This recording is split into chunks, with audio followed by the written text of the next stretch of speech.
Assalamualaikum warahmatullahi wabarakatuh. Very good afternoon to everyone.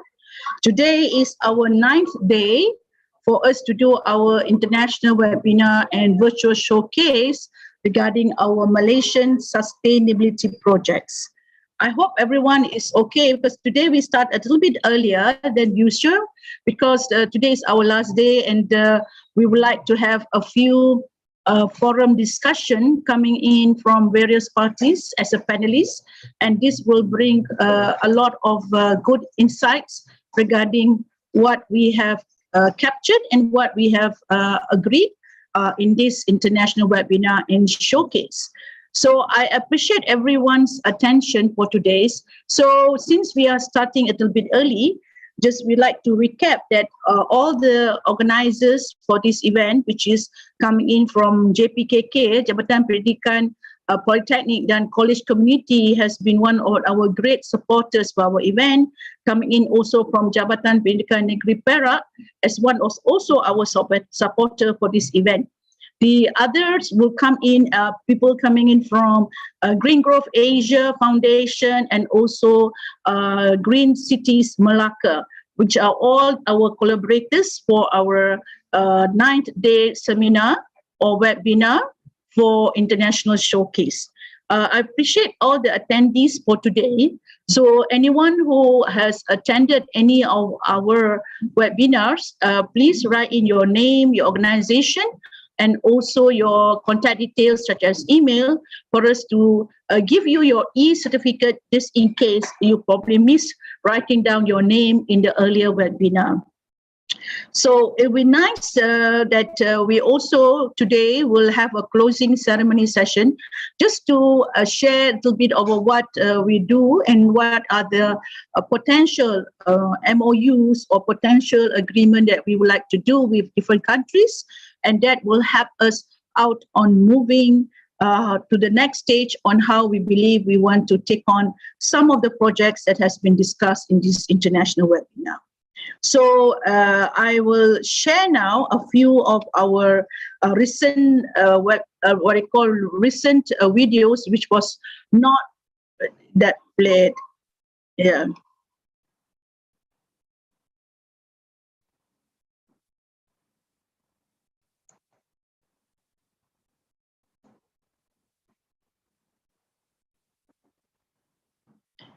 Okay. Let me give you.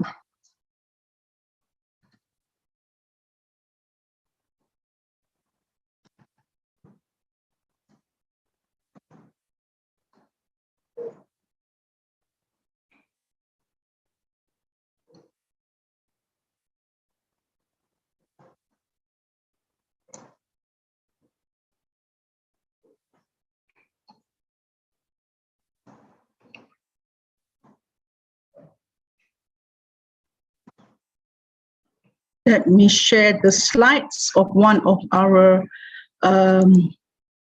what I call one of our presenter that are also an exhibitor.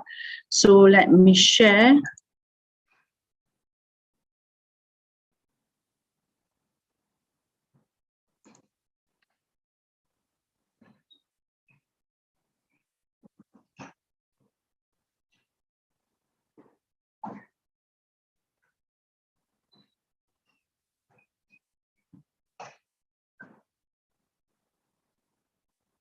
A variety of best quality lubricants to meet the demands of the automotive, mining, transportation, industrial and engineering markets.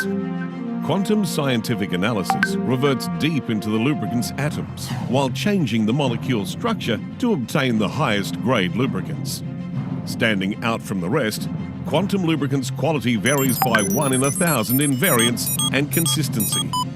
This has been established for Quantum's special requirement, depleting contamination throughout the process of manufacturing. Quantum is the next generation ultimate performance, fully synthetic multi-grade engine oil. It is exclusively formulated with the use of virgin-based oil and premium synthetic-based fluids, with an exclusive unique additives and system. Quantum does not use any recycled base oil in any of its formulations. Quantum performs and guarantees better results and grades compared to the rivals in the market. Quantum's tanks have been treated with a special paint that is manufactured by the company who specialise in anti-rust paint for the United States Navy that has a 25-year guarantee.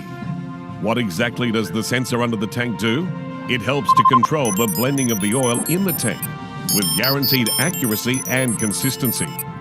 Since the system has a digital interface, which allows the management to blend any product and quantity from any part of the world with precise calculations, the process is accurate, easier and faster without need to employ professionals to monitor the process.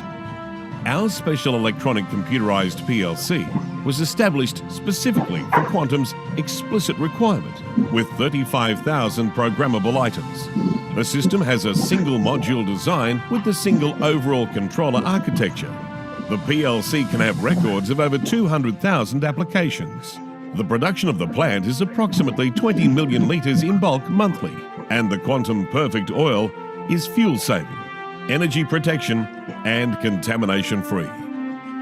Quantum Petroleum seeks to become a corporation that is trusted by people around the world. Quantum Petroleum Lubricants is so perfect, we guarantee it.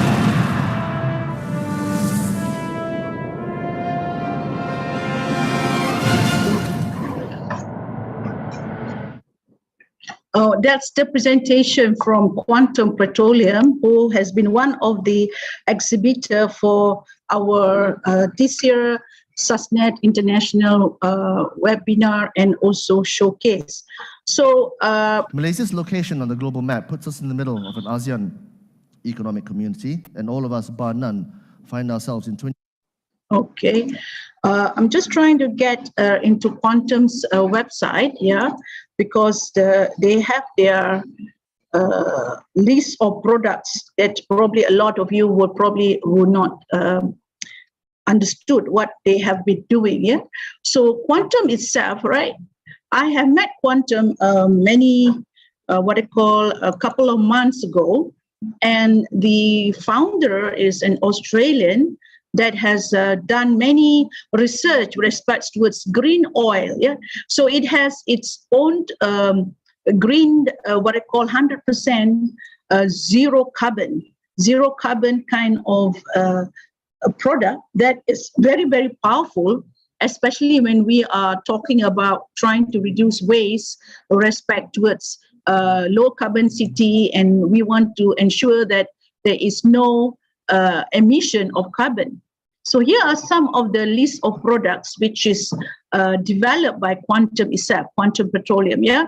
So for those who want to know more about Quantum Petroleum, you can go to this website and you can click at any of these products. For any international companies who want to become a distributor, they can also look at some of this list of products that is going to come in, and you can also link yourself or go to this website and get yourself connected to Quantum Petroleum managers, and because they are very, very super highly efficient in responding towards clients' needs. Yeah.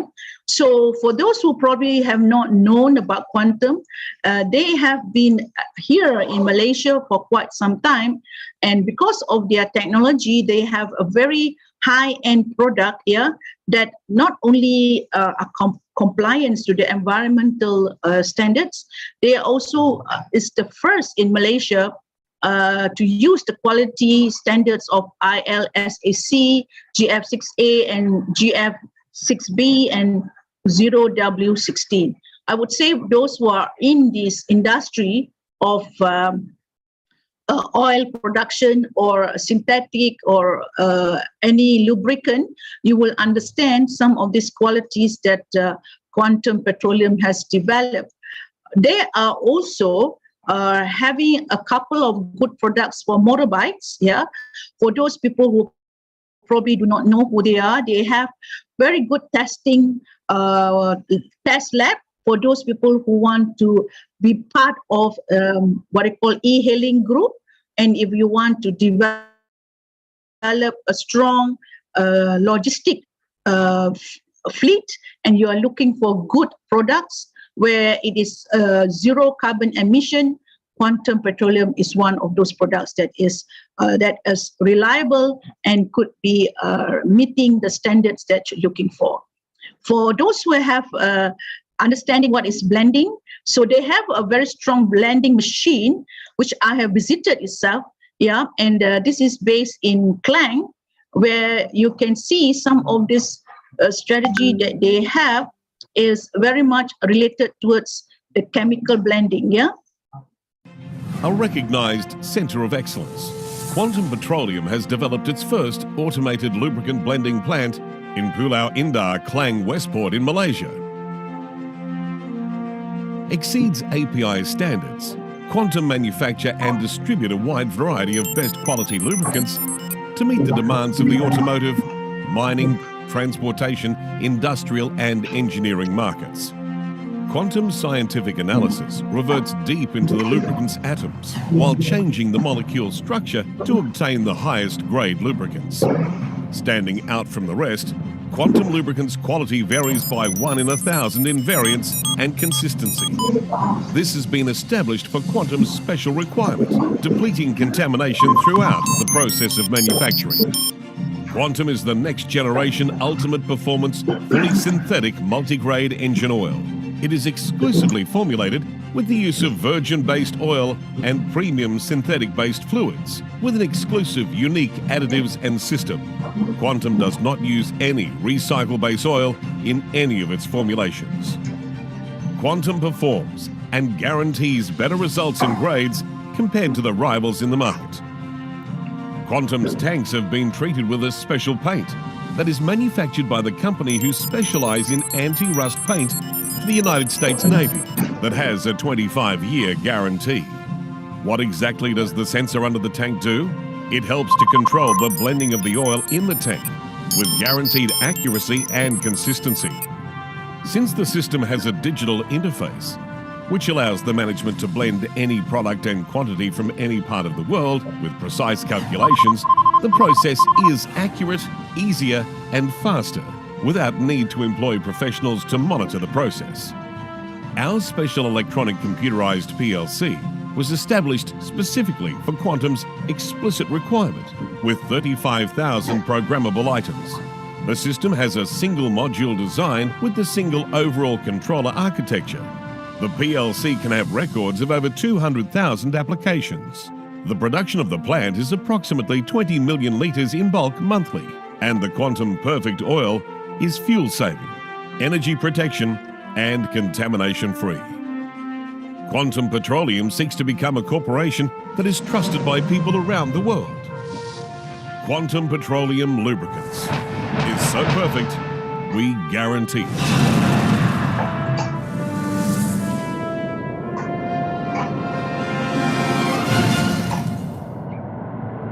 It's interesting to know that a company like Quantum can guarantee a product which is saying that they are 100% zero net carbon. Yeah? So this is where you have the statement here done by Quantum Petroleum indicating that they are backed by 100% product warranty guarantee, and they are one of those products that can give you the best of results with respect to its clean energy, where you want to make sure that your engine is going to be not only cleaner, but it's going to also do a lot of good maintenance for products. I am a user of Quantum Petroleum itself, where for first time when I got to know about this product, I have used this liquid lubricant for my car, and it works very well. And of course, it saves a lot of energy and saving money because the fact that my maintenance cost is very low and the engine is very, very clean, and therefore we can save our car much more efficiently. So these are the things which I believe Quantum, being based in Malaysia, even though originally it comes from Australia itself as the R&D, they have made Malaysia as the hub for them to do the blending and for them to develop the distribution network. Yeah. So for those who have been in touch with Quantum itself, and if you want to get to know about Quantum, you can look at our website for our showcase, and you will see the exhibitor's name, which is Quantum Petroleum, and you can get in touch with them as soon as possible. Yeah. So our exhibitors can have the liberty up to tomorrow, which is our last day. That is our 10th day for our international showcase. But today is our considered last day for our webinar. So we believe that a lot of people has developed a lot of relationship out of this webinar, and this is a good sign, and I've got a lot of positive feedback, not because we are also producing a lot of green products here, not only from Quantum Petroleum, we also have listed out a company from Aristec, and also a company from Eurocircuit, which is coming on board after this. So our interesting session when it comes to green products or sustainable products is to ensure that our products are in compliance with the international standards. It has a proven certificate to indicate that whatever that has been expressed as guaranteed, it will be developed as part of their compliances and also as part of their showcase on their success. Yeah. So if there is any question regarding Quantum Petroleum, you can go to the B2B section and you can meet and look at the presenter, which is supposed to be Cynthia Hawkins. Cynthia Hawkins is one of the director of petroleum, Quantum Petroleum. Unfortunately, she have a bad, she has sad news because one of her uncle has recently passed away, and she is in the mourning period. Yeah, and this is the reason why that she cannot attend our webinar due to the fact that she has a family that she needs to take care of. Yeah, but in short, Cynthia Hawkins, for those who look at the profile of Cynthia, she is the CEO and the partner for this for Quantum Petroleum, and on top of that, she's also involved in other distributor of products, which is for chemistry, for medicine supplies, for for any other products that's related to medics, yeah, medical supplies. So being an entrepreneur and also a social activist, she has always been involved in green NGOs, and also working closely with Australia, Malaysia, and UK as part of her network in promoting Malaysia to the other parts of the world. So without further ado, I know that if there is no questions, I would like to have extra time to Mr. Nur Hisham bin Abdul Hamid, the Managing Director of Eurocircuit, so that he and her associate Hayati probably can give more details regarding their green products, which is related towards what I call another form of they call green chemical, where I won't say chemical, it's degradable products that is water-based and has got a good results for people who want to clean a lot of sludge and oil spill that cannot be removed by the local products. Yeah? So this is where our Nur Hisham has got the best of good products done through his research in UTM, and also through his collaboration with Petronas. I'm sure now he is very much the leader of green products in Malaysia. Mr. Nur Hisham, are you there? Are you ready? Dr. Noor, please add Nur Hayati as panel. Hayati. Okay, done. All right, so is Nur Hisham ready?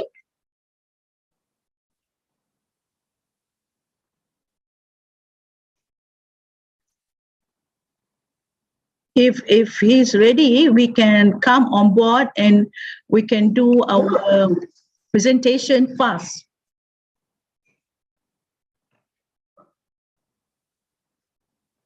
Boleh?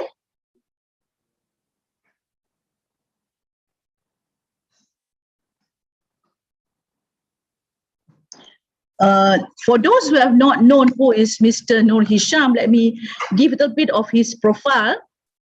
He is a Kelantanese, yeah, and he is very experienced in methodology, a person who is a graduate of Aston University in metallurgy and materials. He is also a mechanical engineer or surface engineer, electroplating from the Labrador University. And of course, in his 29 years as lecturers, he is very much focusing on metallurgy subject, yeah, under the mechanical engineering. Now he is the managing director of Eurocircuit Technologies in Berhad, not only as a product owner, but also the inventor of the BioSoft products, yeah. 100% biodegradable water-based degreaser since 1995 to date. So he has completed many R&D projects, yeah, in collaboration with many state government, countries, corporates, universities, and accredited labs. And he has established the BioSoft agent and marketing partners with at least 23 countries worldwide. So being a presenter and being an award winner for Petronas Inventors Award, and also another award winner from British Council, which is the CICHE Project 663 Award. So I'm sure his product is well known to be providing the best of solution for sustainable, for sustainable events, and also sustainable elements of green. Yeah. So, Noisham, are you ready?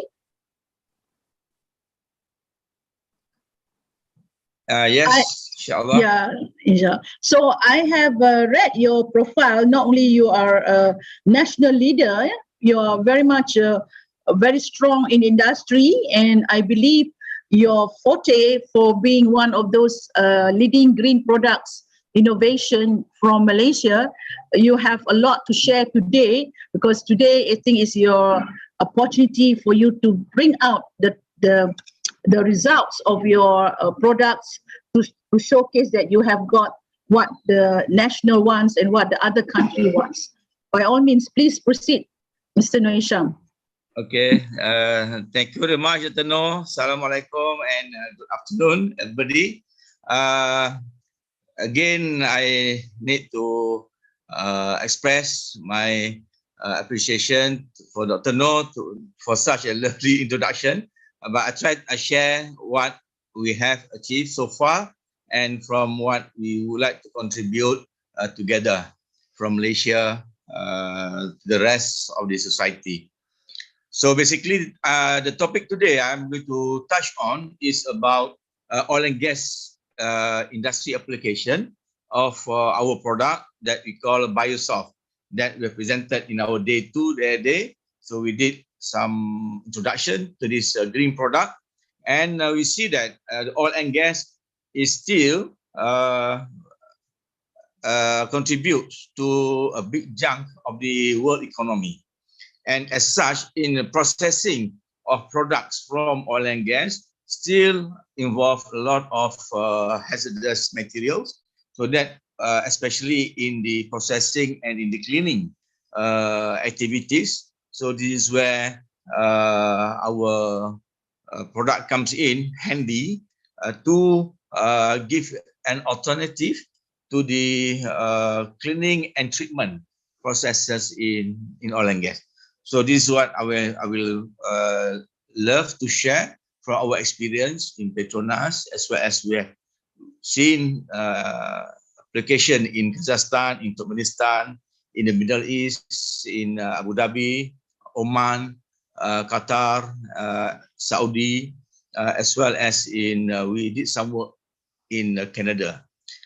So in the Indian continent, as well as in Thailand and in Vietnam. So these are the some experiences that we have gone through. So we would like to share and that we see how we can contribute. Okay, next.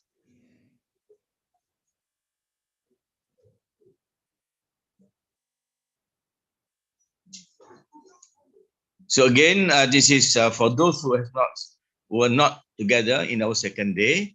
The product that we produce called BioSoft. It is a water-based degreaser.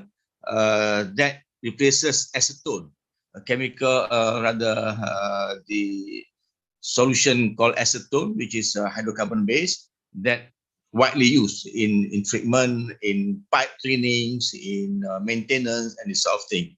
So those are volatile materials, and those are hazardous to the human health. So it is carcinogen, it can cause cancer and sort of thing. Affects our lungs, affects the environment by contributing to high carbon dioxide into the air or into the atmosphere. So this is where we can be an alternative, that we do not have this contribution to the carbon dioxide to the environment, as well as it's not hazardous to the applicators, non-cancerous, and as well as it is non-flammable, non-carcinogen, so safe to operate at high temperature. So this is number one of the product. The second of our business segment is we do conduct R&D, research and development. So in terms of customization and application of our product, there are a lot of things that we can explore for the application. So like the sand cleaning side, like sludge removing, like pipe cleaning, viscosity reducer. These are the things that we will shortly, I will explain where we have gone. Then last but not least is about training and consultancy, where we do train our agent overseas as well as locally, and we also provide a consultation in the environment and in the application, design for application and this sort of thing. So this is, we see that a complete package for the application of our product that can be utilized. So for today, we focus on oil and gas. So as far as application, oil and gas is one of the segment that we can apply. It covers the shipping industry, port industry, automotive, and the manufacturing industries. Okay, next.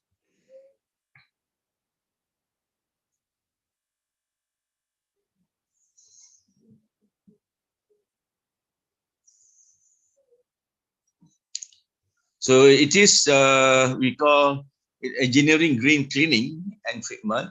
So that's our motto. And it is 100% biodegradable, water-based, non-hazardous, and safe to human, industry, and environment. Okay, next.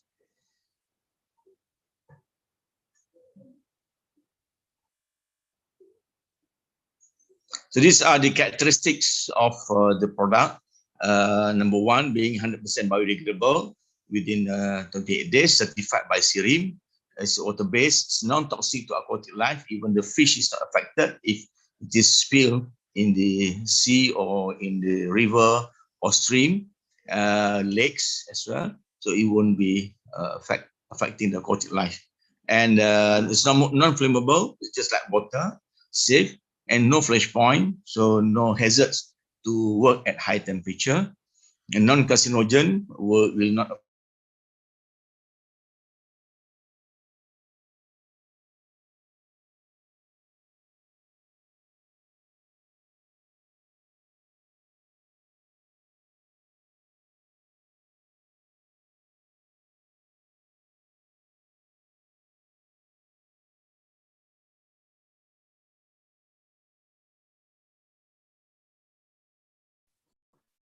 Tak dengar suara.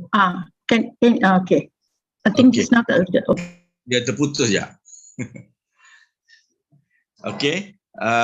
So next is basically it is a non-hazardous environment certified by our Department of Environment Malaysia and listed in the Department of Environment website. One of the products been approved by the government to be used, and it's not harmful to health and it's very safe. Just like soap, it's under category soap. So like the soap that we use for our shower, the shower soap is just like that. It's in liquid form.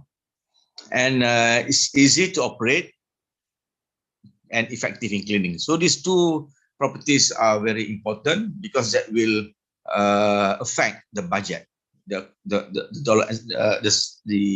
the costing and the allocation for operation.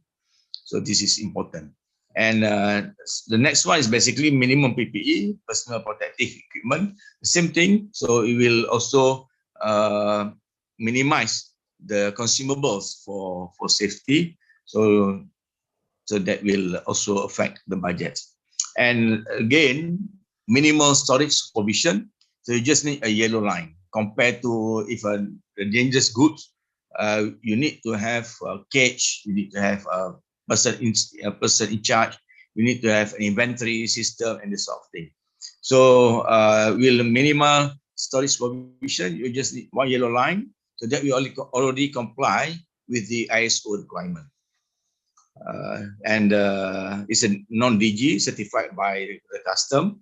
As I mentioned just now, it's categorized as soap. So we export to overseas under this HS code number, which is considered as soap. And it's a non-drug product certified by our Ministry of Health. And in terms of logistic insurance will be minimum. It's halal and non-animal DNA, as well as we are already registered with Petronas. So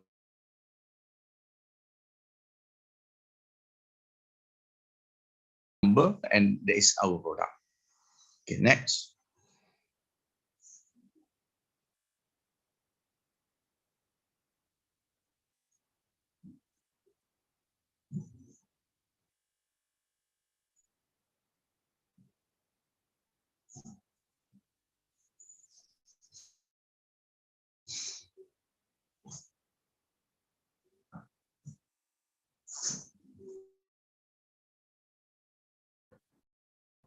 Tak berapa dengar sangat.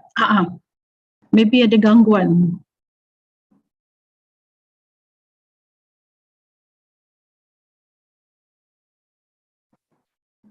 Desham, tak berapa dengar sangat you punya voice.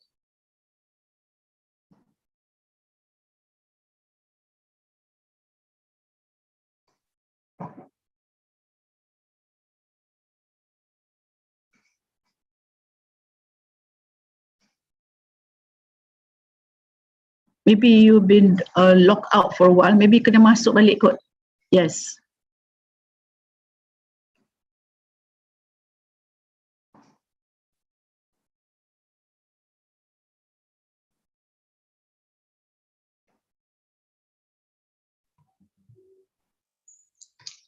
Yes.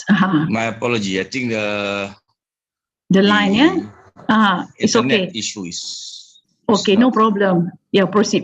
No problem. Okay. Basically here. Okay, now this is basically the technology that we are talking about. It is a surfactant technology.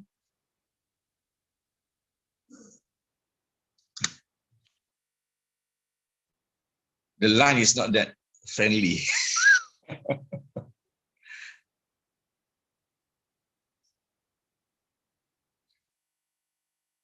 Okay, so this is I will go into detail. I will go into detail. Just saying this is the technology that we are utilizing, and now in the world trend in oil and gas, this is the latest endeavor in technology.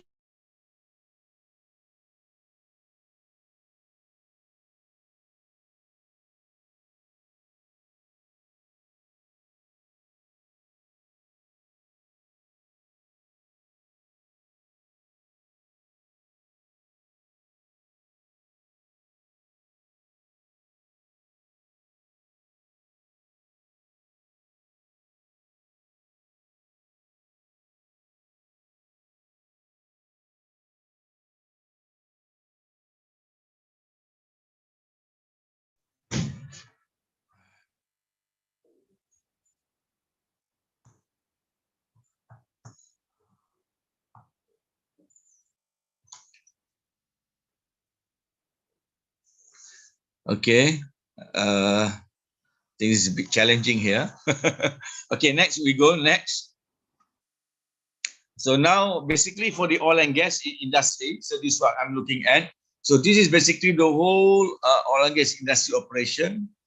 In general, it divided into three main activities. The upstream, that is where the offshore or onshore, where the drilling and exploration happens. So this is like in Malaysia, 100% we are offshore, but in Indonesia, 75% is onshore, and like in Kazakhstan, 100% is onshore, and so on. So this is onshore and offshore application where you drill and you get the oil from the earth or from the surface. So that is the upstream, we call it. And the midstream is the transportation. So you transport from the extraction of oil, so you transport it to a storage area or to a processing area. So this is the transportation. So either it can be in ship, it can be in pipes, and it can be in this in trains. Yeah. So these are the three general mode of midstream.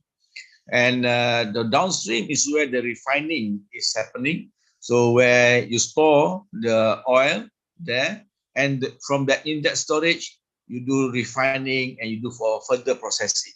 So this is the three general application where Bisoft is applicable in all the segment in oil and gas industry. Okay, next. So here is for the exploration. You can see that in offshore or onshore, where you involved with drilling or extraction. So there you will have this oil on the right. You have oil. This is where we process and do our byproducts, fuel and diesel and polymers and this sort of thing are from this oil. From after getting the oil, the byproduct you have the cuttings and the sand. So both cutting and sand are considered as scheduled waste. So this is where they are polluting the earth. So it not only in Malaysia, worldwide. So this is a big among a major challenge to oil and gas industry for the scheduled waste to be treated. And this is where we are focusing now on with Petronas. We did for the sand management, for the sand cleaning has been approved, and we are in the process of moving forward. As well as in other countries, we are also dealing with, like in Kazakhstan, in Oman, in Kuwait, as well as in China. We do some studies of the application. Okay, next. So here is the midstream.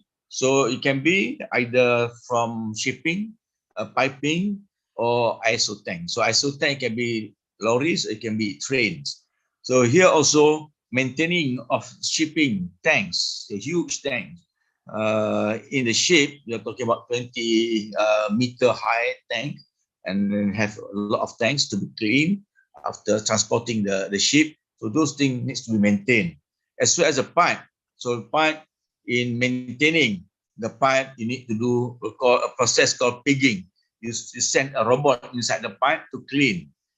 So at the launcher and receiver, a lot of oil spillage happens, and those are presently using a lot of a solvent base or hydrocarbon base. So this is where we can utilize, and as well as the ISO tank. So ISO tank has their SOP, so they need to be clean and they need to maintain.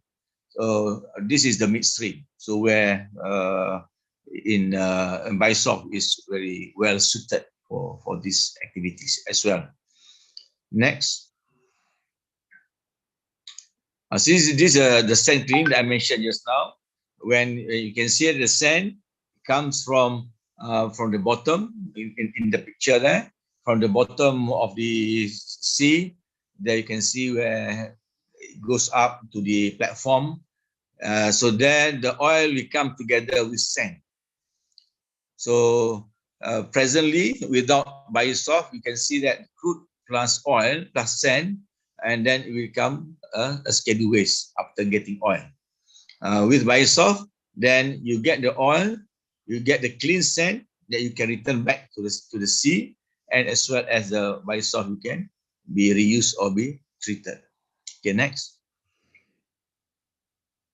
So now the downstream. So the downstream here, where the process is, a lot of engineering structures there, processing, treatment, and you are doing refining. So here, the first activity after operation, you have the shutdown. So when you should do shutdown once a year, so you have major cleaning up. So there you use a lot of degreasers. And the second one is the structural maintenance. So the structure needs to be maintained. A lot of carbon and oil being spilled, so that can be maintained. And as far as the storage, so that is the biggest part in this refinery, where they have 85-meter or 80-meter diameter tanks filled with crude, and you need to clean that tank. So that is a big activity as well, so which you can utilize the product. And the oil spillage is on the either from the pipes or on the ground, so that can be treated easily, very easy. You just spray and just leave it.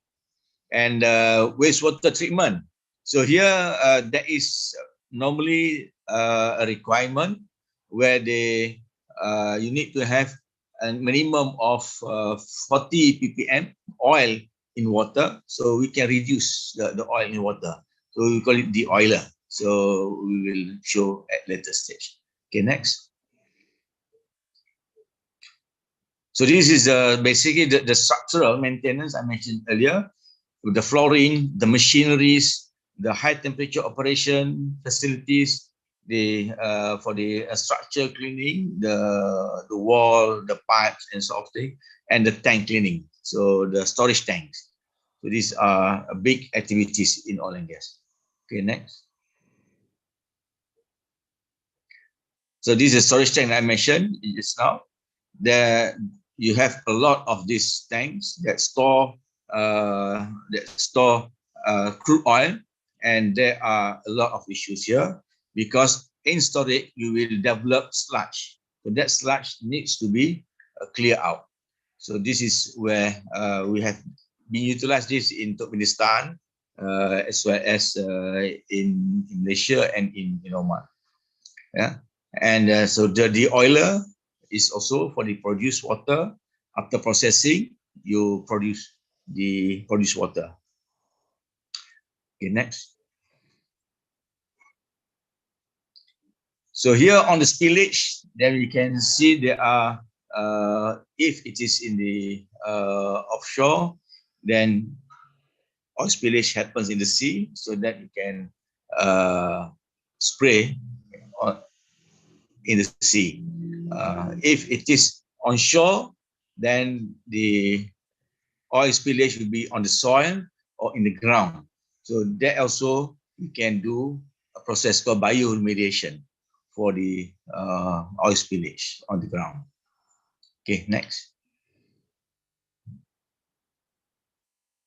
So these are basically the range of product that we have for the desludging, for the tank cleaning, we call it desludging, and the flow in the transportation, the viscosity of oil, because crude oil has a lot of various category and types. So a very low viscosity to high viscosity, low waxy to high waxy.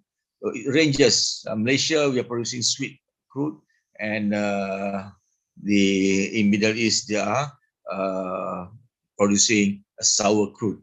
So that is basically the viscosity will be different, and a lot of challenges. And like from India, we have case where the 12-inch pipe, supposed to be 12-inch flowing, reduced to only 6 inches. So 6 inches has been compromised because of this deposits of the hydrocarbon inside the pipe. And as far as the de-oiler, we can reduce oil in water, produce water, and the dispersant, either on the water body or on the soil or land. And for rig wash, for the offshore structures or onshore structures, and for general, that one is for basically turnaround activities. So these are the complete set for the operation. Okay, next. So these are some example for the dislodging. A hard sludge, you can liquidize it and make it easy to be removed from the tank. Next. For the flow assurance, where the viscosity of the oil is important, so you can reduce the viscosity. At the same time, it will do the cleaning of the clogging by flushing or by pigging. Okay, next. The oiler, so like Malaysia or the DOE standards for oil in water has to be 10 and below, so we can bring down the ppm from 13 to 10, even from higher, from 40 or from hundreds to below then the required readings. Okay, next. So this is some example that I mentioned just now. It's called sand cleaning for the dispersing, sand cleaning, remediation, and oil spillage. Okay, next. So this is sand cleaning. You can see the sand that was sent by Petronas to us at that the one that we did. So we can clean, and that is achievable, and you can allow for the sand to be returned back to the sea. Okay, next. For the sludge, so you just spray onto the sludge, and within 5 days you can see the sludge being dispersed and consumed by the local available bacteria. Okay, next. Here is for the oil spillage. So this is a heavy engine, a ship oil engine. So we spill and we spray. After 5 hours, you can see that all the oil has been dispersed into a minute size that is non-visible, and then be consumed by the bacteria. So there is a lot of cost and activity savings from there. Okay, next. This we supplied for the rig wash to the offshore structures, as likewise for the onshore structures. You can clean, and at the same time you maintain the safety of the operators and not compromising the environment. Okay, next.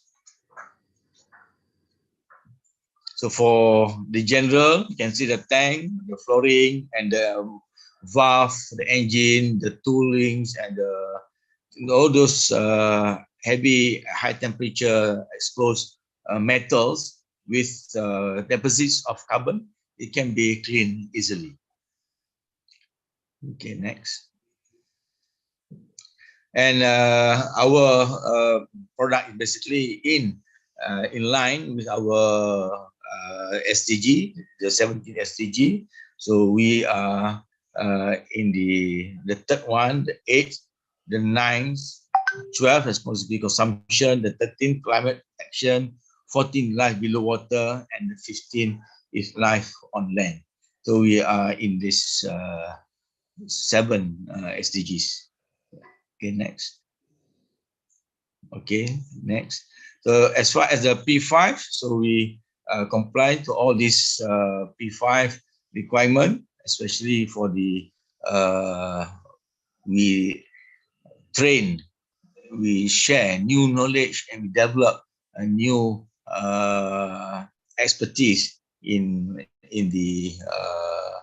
our society, and we do training and competency for the staff and for our agents.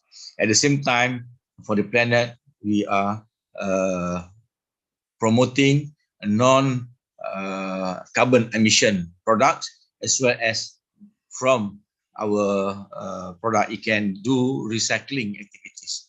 So these are in compliance with our P5.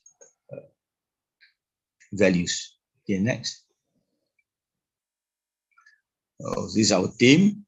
Okay, next. So basically, that is my sharing. In oil and gas, I hope I think I've been doing not the full picture, but most of the application in oil and gas is covered, and we feel that our presence can give a great, a good contribution to the society, and not only Malaysia but for the whole nation, for the whole world. So thank you very much. Yes, Janisham, you has been very, I would call, comprehensive indeed. The sikit glitch tadi because of, I would say, the internet problem. I believe that is it costs everywhere. Kalau, especially when it rains in your area. Yeah, it's raining here. That's why when we have that terrestrial rain, we have a problem with the internet. But that's part of the nature of our, countries, what they call tropical forest, tropical rain, and tropical hazards. So it's nice to know that your green products has been penetrated to many countries, and just like to know what extent that the acceptance of Malaysian products overseas, on this type of green, what they call greaser, has been one of the main demand products in the world. The greaser is always a product that is not known as a solution, but now that, because we're talking about green, everybody wants to solve the problem, the sludge problem, especially the thick sludge problem. And now you have the form. Do you have that foresight earlier that this is going to be a solution of the future? Yeah, basically the response so far, I've been to more than 25 countries, so they are very positive in response. So they are looking into new technologies that can contribute towards green initiative. So, but the thing is, there are most of the countries that we went, when we show that this is our product water-based, awareness is something needs to be enhanced. So this is the main challenge now, because basically, especially in the degreasing activities. So when we talk about green, people talk about green petrol, electric, alternative to petrol and to diesels, to energy. But people are not really aware that in cleaning activities, which is happening every day, it is a major contributor to the greenhouse effect. So when we mention and we show and we prove that using our product, that when we check during the reaction, we test, there are no carbon emission compared to we took acetone, for example, 100% we volatile, we go into the air. So this is something new, and they are looking forward. But again, being new, the challenges is to replace a market that has been used for more than 100 years. It's not easy. So this is the thing that the present world is looking at. But definitely the trend is moving towards that. So like, for example, like we send our product to Thailand, to the government there, when we saw that this declaration of a green product, so they gave us 0% of government tax incentive for green products. So these are how serious they are, and they are really welcoming this sort of technologies. Yeah, that's interesting. I know that now the Bank Negara is expecting a lot of companies to do a reporting, sustainability reporting, as part of their yearly responsibilities to submit not only to their financial institution, also to funders, sponsors, and so on. So how are you preparing your sustainability report? Because a lot of it is related to your, improvement of the green carbon emission, and a lot of it is contributing towards what we want to achieve for the SDG 2030. So how are you contributing on the sustainability reporting? So this is where we thanks you as well and our team in SUSNET. So in the sustainability reporting, we follow all those. The most important thing is to inculcate the 5 Ps, that how we assist, and as well as we also initiated or highlight that how this can generate new economy. So not only for the planet and the people, but as well as the generating new economy for this. So like what we are talking about, circular technical economy. So it can be done with this green initiative activities. Just for we have a few more minutes on time, because right now we are talking about sustainability export, as Smarttrade has taken a lot of initiative to support SMEs so that they now focus on sustainability export. So what is your preparation to ensure that the agenda of Smarttrade in bringing SMEs to come on board for their promotion about sustainability report? Is it more towards doing a showcase about your green testing in terms of your R&D, or is it should be more about how you already saved the world with respect towards, you see, some animals that have caught in the river, now you have cleaned them and the animals are now freely moving around so that they don't get into the trap of all this sludge and so on. Yeah? So how do you want to demonstrate the effectiveness of your product? So this is where we really go into the issue of application. And when we look at the spillage issues, for example, it's not only happening here in Malaysia. Now one is the big issue is in Nigeria, where they have a lot of spillage affecting the environment. So the cleanup issues are coming in. So this is where we do participate, and we send our team to work together to enhance on the recovery of the soil, as well as for the environmental cleanup. So that is affecting the animals and the life underwater.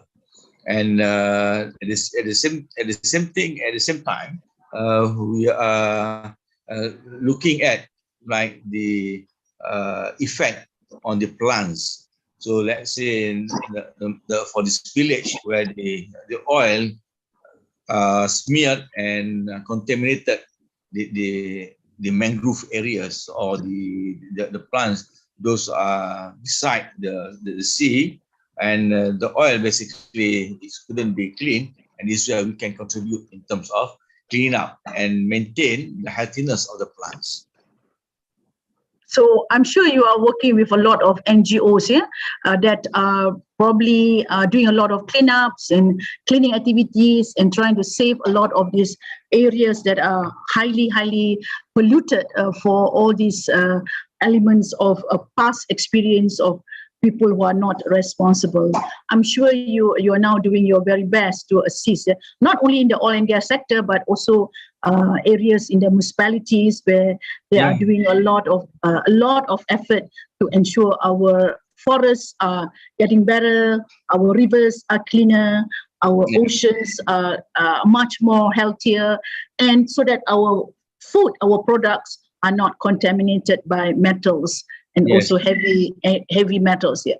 Yeah. So, all right, Doctor, just to share with you what we have done in 2017, there was a case where there was two ships collided in Singapore, and it end up the crude oil inside the ship came into our shore in Pasir Gudang.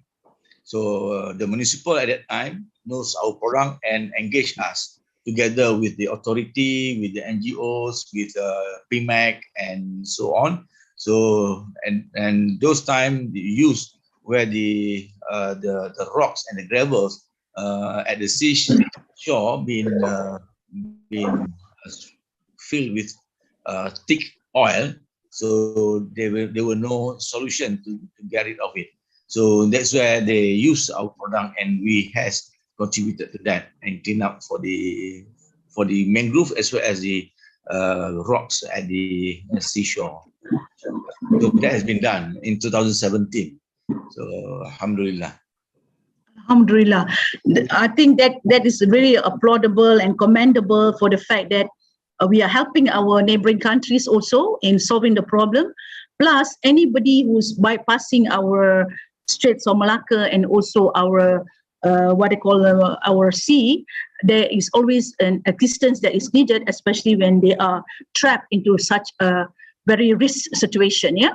So I think in the oil and gas sector, we have so many stories about the story of Deep Horizon and how a lot of risk has been done because of wrong decision making and a lot of things with respect towards the selfishness of people in doing a lot of their what they call projects, ignoring the fact that the environment is being affected. And due to that, a lot of companies are paying their losses because of this element of hazards that has been created to the environment.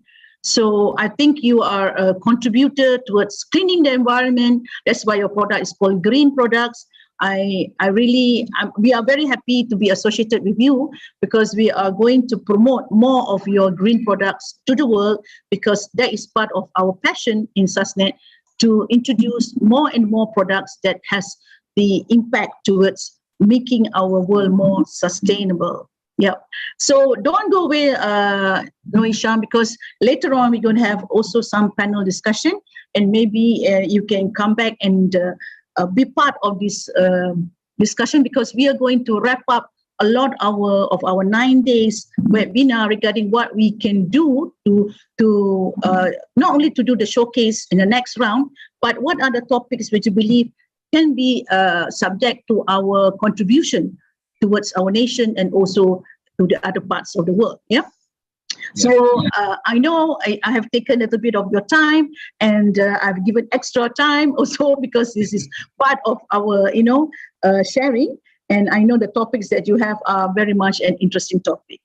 So next, I would like to go to another interesting topic which was missed out in the last session, because there was a very long session in one of our discussion that has taken up, and we have sacrificed that session for that presenter. But today we come back and bring back that subject because it is a very important subject to be associated with, especially with respect to sustainability. One of the SDG is related towards equality of gender and also equal opportunity for women and men to get into the job opportunity and also into playing the role of economic development. Yeah. So our next topic is about what we call the Women Business Academy. So stay tuned for those who have not heard about this. And we're going to share about this session on this Women Business Academy, because it has a lot to do with the fact that most of us are very much inclined towards doing business, especially the women, and we want to ensure that we have the opportunity to give them the chances of playing a role, especially when they are part and parcel of doing business. So Women Business Academy is what SASNET is also championing, because the other day, one of our presenter also mentioned that SASNET do have an academy for youth and professionals. But under the Women Business Academy, it has a different angle because it is more focused about women that are not only in business, but also in doing a lot of training programs, that has played the role of not just coaches and mentors, but also in driving a lot of youth that probably are a part and parcel of their activity, be it for parents, be it for teachers and also trainers, but also NGOs. A lot of NGOs are driven by women, especially chambers of commerce. And so this is where we believe the Women Business Academy can help strengthen their business model to ensure that they get into the right fit, especially when they want to do something that is related towards sustainability. Not only sustainability in business, sustainability in environment, but also social entrepreneurship with respect towards bringing the best of the triple bottom line. So let me get a little bit of understanding what is actually the Businesswoman Academy is all about. It started under the banner of the Sustainability Academy for Youth and Professionals. We are talking about seeds. We're talking about driving a lot of the programs coming from the foundation, coming from the element of growth. So when we talk about growth, we want to make sure that the woman has got the chance to develop not only their talent, but their skills in developing a lot of businesses together with all the other communities. Here is a program that we do with a few of the universities in Malaysia. This is one of our programs with University Malaysia Pahang, where the lecturer itself is a certified green project manager, that is Puan Kartini, and she has driven a lot of initiatives since 2017 in making sure that her lectures added in the sustainability impact assessment into their final year students' project. So what we did under here, we realized that a lot of the women that is involved in this entrepreneurship program, they have brought in a lot of projects which is highly rated towards circular economy, or rated towards impact towards certain specific groups, especially the OKUs and the single moms. So a lot of it is related towards the equal gender that we are talking about. So this is where we look at some of their projects, and we found that most of them, of course, are highly qualified, and most of them are still under the age of 30 years old. So they are very much into the youth program, in the youth program. So we believe that if we were to nurture most of these women, and especially if they want to get into business, they have to get into projects that has got the strength of project management and also the strength of financial management. So both element is very important, especially when you want to talk about entrepreneurship. I was involved in entrepreneurial development very much in the early days during my Multimedia Development Corporation job scope, and we believe that during those days, even more and more women wants to get into business.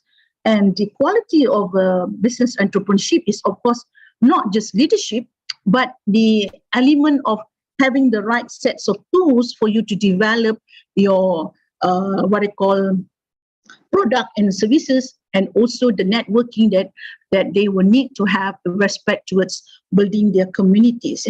But of course, during that time, we have not integrated all these elements of sustainability into any of their business model, because we were not aware of anything that is highly related towards project management.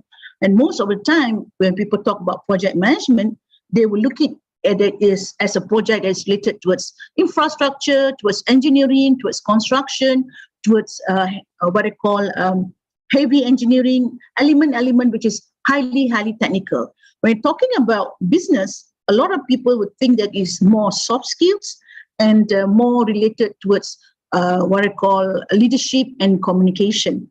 While we believe that when we are talking about business, we have to have the element of integrating elements of soft skills and also technical skills with respect to achieving the goals and the objectives of the business. So more so, when we have developed a lot of these programs, we found that a lot of the women that received the awards for the GPM 2020, the year 2019, a lot of it is related to women's program. So then we see that the women businesses are very much at par with a lot of the project management job scope of what mostly the people in business are doing. So if they are not being given the right quality of education, respect towards what makes a business success or what makes a project more sustainable, then they might be deprived on getting the right sets of skills. So this is where we want to ensure that any woman who are in business, they need to be empowered. Here is a story of a woman, which is Puan Mazmin. She has a very good project which is assisting the OKUs, and the special needs, what I call communities that probably a lot of people may not even want to get into because of their special needs that you need to give extra attention. You may see that everyone is normal, but not everyone is normal. So when you have to give attention to a few communities that are probably not within the norm of any standard, any standard evaluation, there is a need for us to apply our P5 because they are an element of a community that not only have certain compliances that we need to follow, but they are the group of people that need the special attention for a certain field that probably any business school may not able to handle. So this element of specialization comes in the form of unique attention. So when you give a unique attention, people who have got the P5 element for the unique attention can only give the differentiation between a project that is profit-oriented or a project that is value-driven. Yeah. So a project that is value-driven, you know that you are more trying to assist the impact of giving someone the benefit rather than doing it for money. So a lot of women who have sacrificed a lot of things is because they have that values. Women has got a better value recognition in terms of what they want to give towards the nature, towards the environment, towards the community.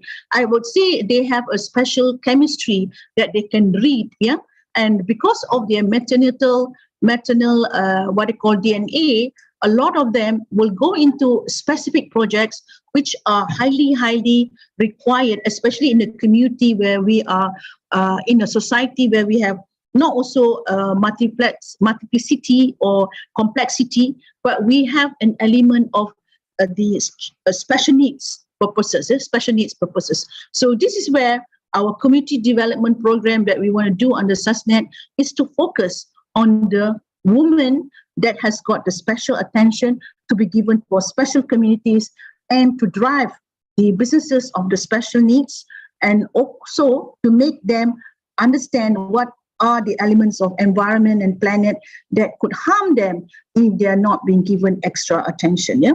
So we had a very interesting program with Ronald McDonald House, which is based in UKM, the hospital UKM, where we had a special program with the special cancer kids who are affected by a lot of syndrome because of their brain being affected by cancer.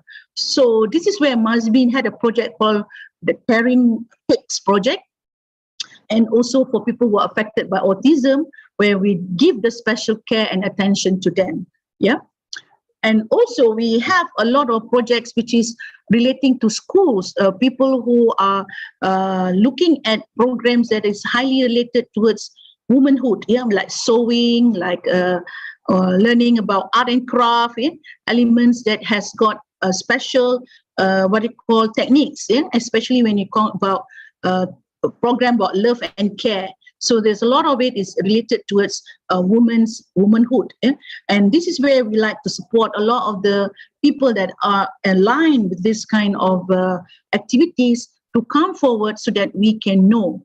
And a lot of the recycling projects that we have seen, that I have seen even in other countries that are driven by women is because they have that special patience and attention towards details. So when we talk about details, a lot of the details is coming in with a lot of the understanding about what need to be given attention, especially when it comes to special processing and special compliances.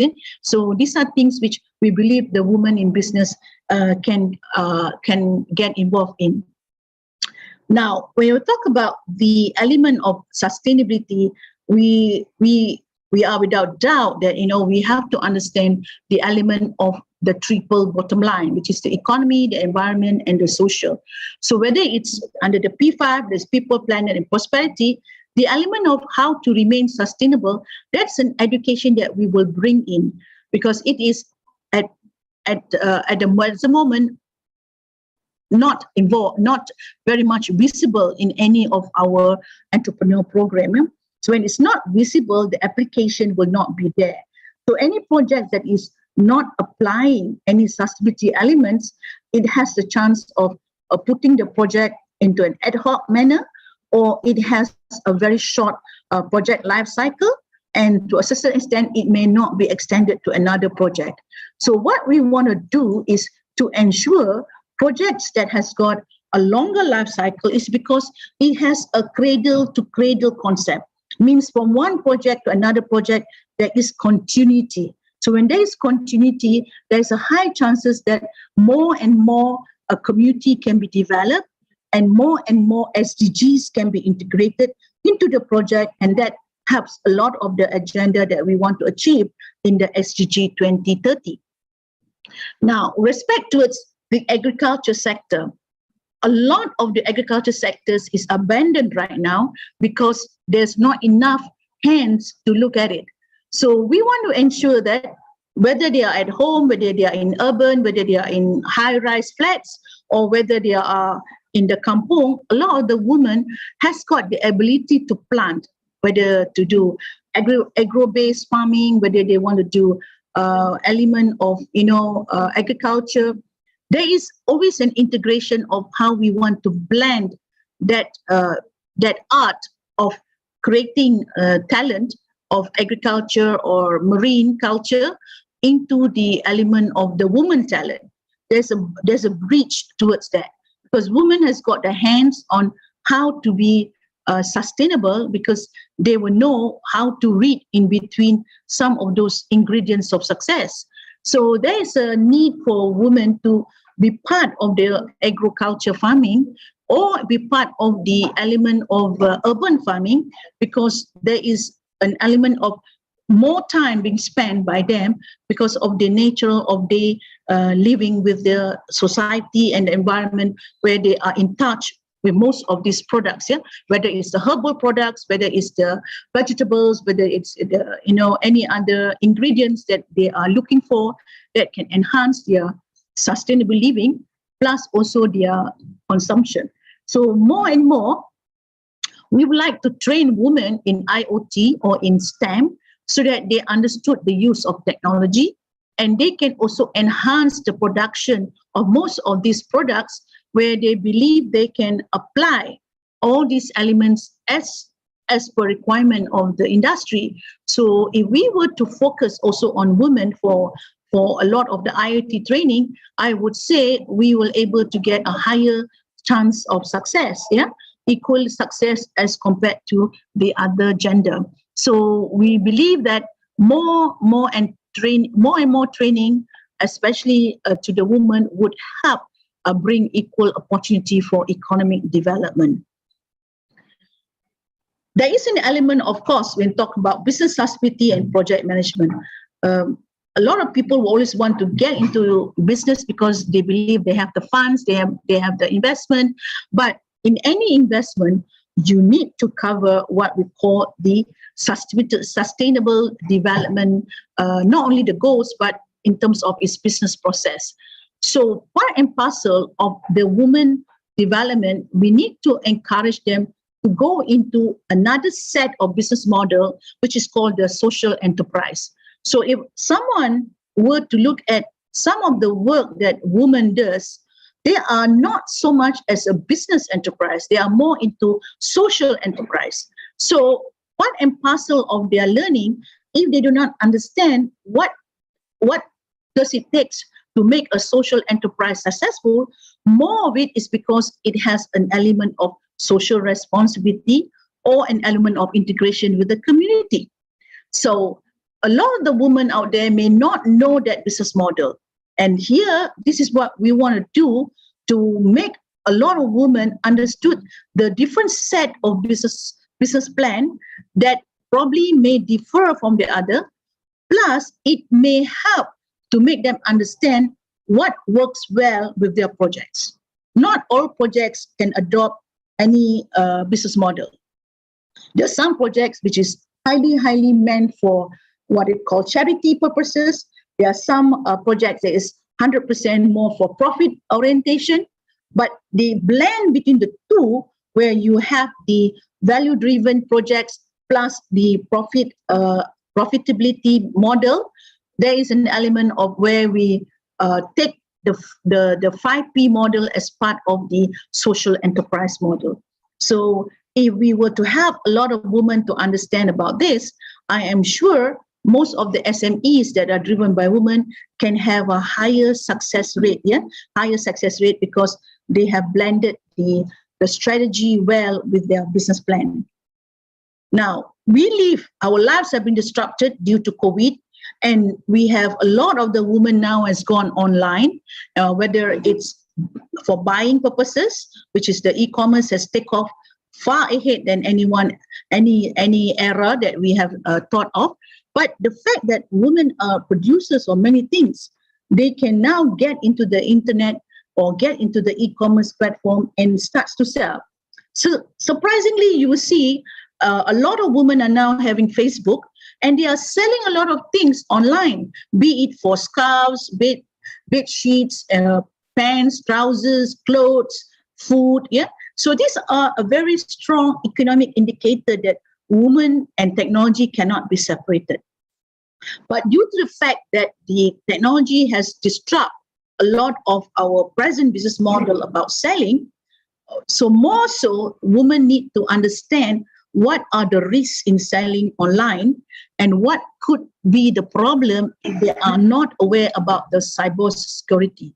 So cybersecurity will be one of the elements that we need to train women so that they don't get caught in the scam of other people's bad intention, or they are not vulnerable to get into something which they do not know. So I believe if we have a lot of program that is related towards cybersecurity, the internet, what I call its security, this would be a good program for people to enhance the women's talent so that they not only can help contribute further, but they can help reduce the risk that probably they are not fully aware about it. So I would encourage a lot of people to add on the element of the cybersecurity issue in all their program so that more and more people are fully aware about what could go wrong when they want to sell online or if they want to promote things online without knowing the threats that could come to them.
as you can see, a lot of people are now going online due to the fact that COVID has affected, and a lot of women are working from home.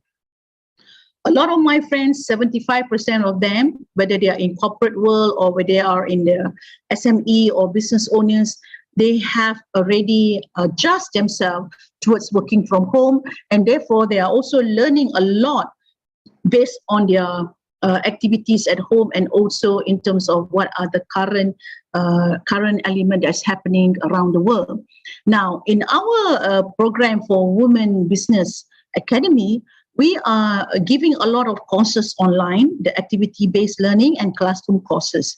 So when you talk about online courses, it is not just for people who are ready to go online, but we are also applying a lot of the learning about how they should be self-disciplined and how they should handle and juggle between the work and learning, so that they can get a lot of the element of distribution of time in terms of learning and also working at the same time. Yeah? So there is a juggling between what they can do most in their daytime and what they can do also to assist in their family time.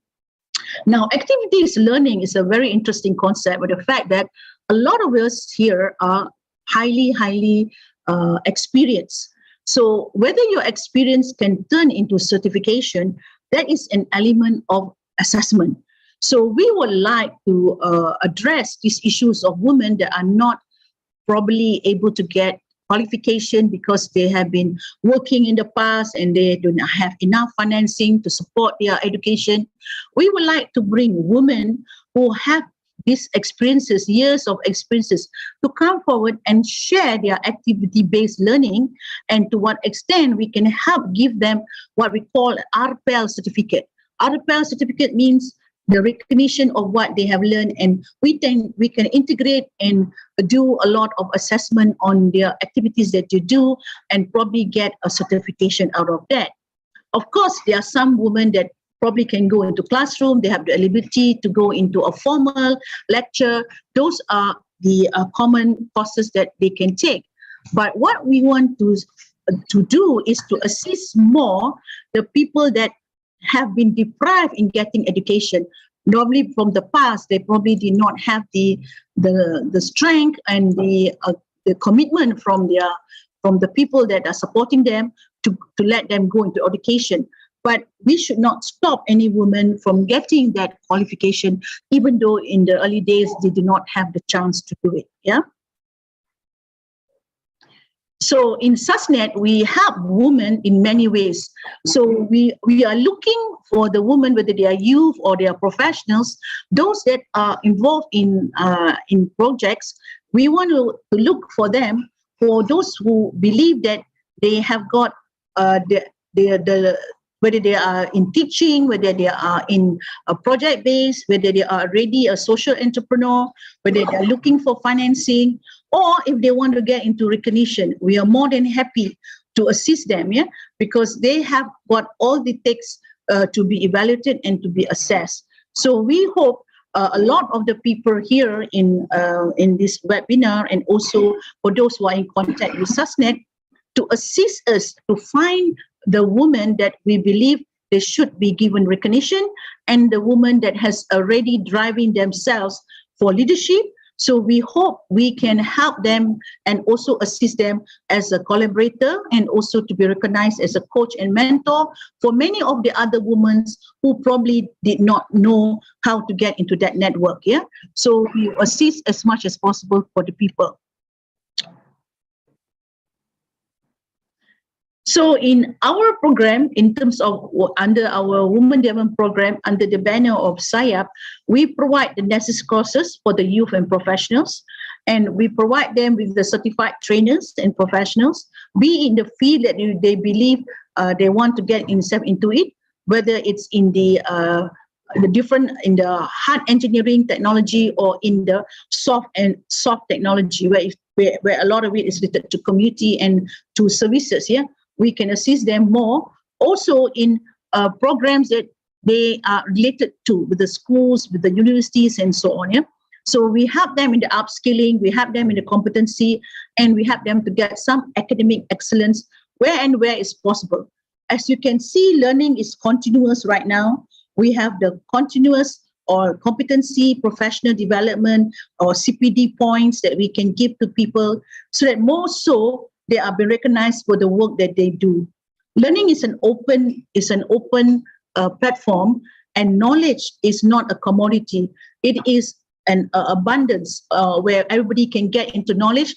It's only where and when they want it. Yeah. So it's all about attitude. So if people have got the right attitude, they will get into the right knowledge when and where the knowledge is available by anyone that is willing to give to them. So in terms of what we believe as part of our program, we want to help and assist trainers also. So for those women who are involved in training, we want them to become coaches. We want them to provide modules and also training materials. And we want to also go overseas to recognize more people, especially women overseas. Yeah, there are many countries, for example, countries like Middle East, countries like ASEAN countries, countries in Africa, where a lot of the women there, they want to be given equal education. So we should not just look at Malaysia. We should also look at outside Malaysia, where and when we can help the women out there who probably are of equal age with us, or probably have got the equal ability like us. So we should give them the recognition of getting equal education. So here are some of the certification that we can give to them for the upskilling. And for those who prefer more formal education where they want to get their marks to be given, so we can also give them in the level that just like any other universities or colleges or polytechnics, where we can give them the level of their education, whether it's in level 1, level 2, level 3, level 4, or level 5. So all this can be done out of the RPEL certificate. Yeah. So these are some of the things which believe we can help. We can help women, especially those who are already having the strength of learning more now that everybody has got a mobile phone, has got a computer, has got the internet, has got the technology. People can get access to education wherever and whatever, whenever they feel they are free. Yeah. So I will stop my presentation here because I believe that my time for my presentation is almost finished. And I would like to now come forward to bring back all our polytechnics lecturers who have been our main pillars for our webinar this year. And we believe they are mostly the champions of our webinar for 2021. So, and I see that the two ladies are here. I'm talking about ladies, and here I saw two ladies. Isn't that nice? So we have Haryani, yeah? Haryani, you're there? Yes, good. I'm going to read a little bit of your profile. So Haryani, you're a person that graduated from Institute Technology Mara in 1985 in Diploma in Electric and Electronics. You have pursued also your bachelor degree in Electrical and Electronics from with honors in University of Portsmouth, UK. And mashallah, you also received your Masters of Electrical Engineering, Industrial Power from UC Technical Malaysia, Malacca, is UTEM. So being a woman and a mother, I believe, and you are also an engineer at ST Microelectronics before you became as a lecturer. So there's a lot of interest for you to do renewable energy and control system, mashallah. So, well, you have been in the Polytechnic Merlimau since 2003. So I know Polytechnic Merlimau is one of the champions for solar, solar energy, green energy. So now you are going to talk, not just because you are a woman who have been talented, been given the chance for education, but I believe the industry that you're in is highly, very important, especially when we want to talk about sustainability. So without further ado, I pass the mic to Haryani. Over to you. Okay, thank you, Dr. Noor. So here I am, the last presenter that represent polytechnic and college community. So today we are going to share, we already prepared for the video. First of all, sorry to say that our director, Encik Hatta Zainal, he's not with us today because he's having an event in Kuala Lumpur.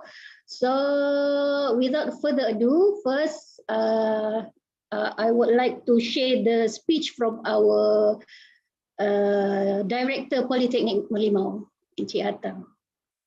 Here we are.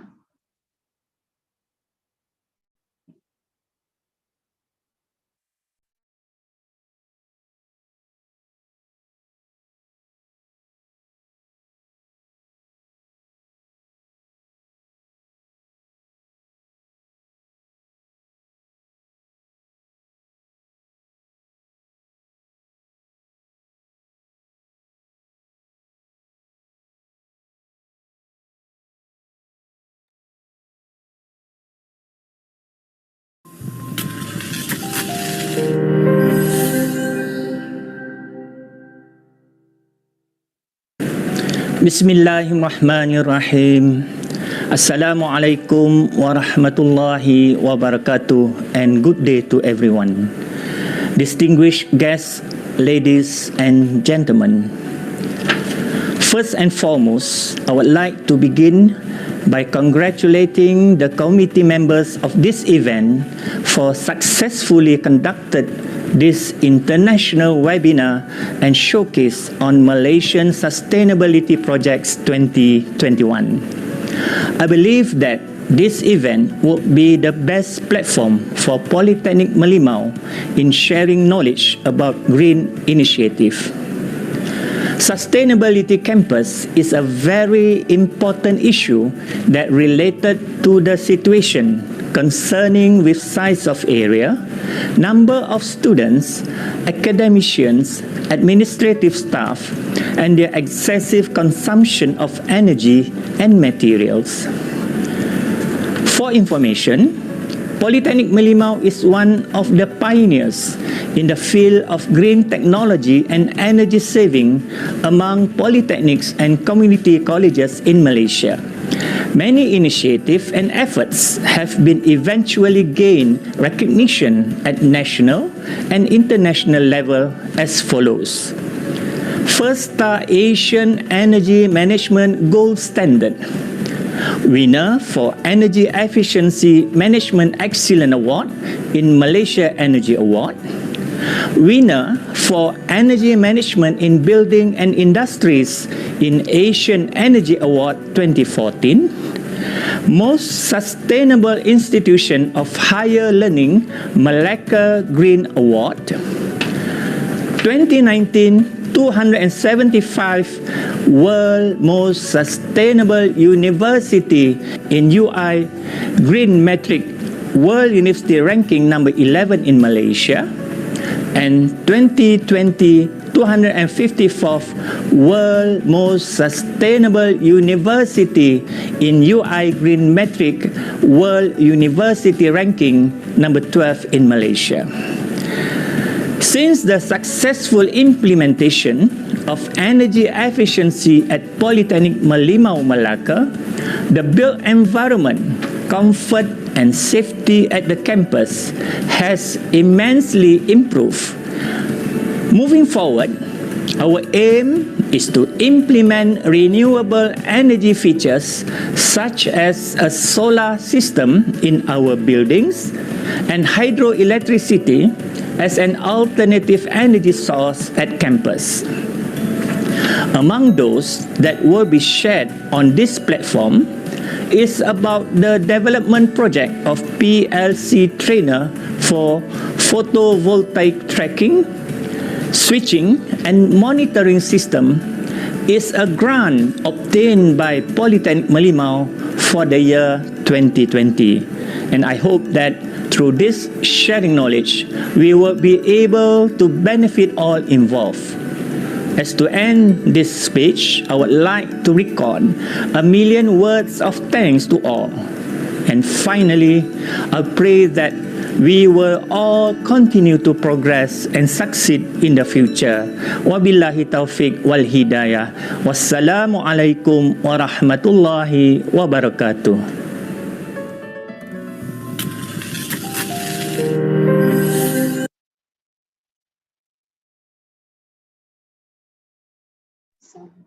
Okay, next will be the product, not the product. It's actually a video of corporate video of Polytechnic Malimau.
Bismillah.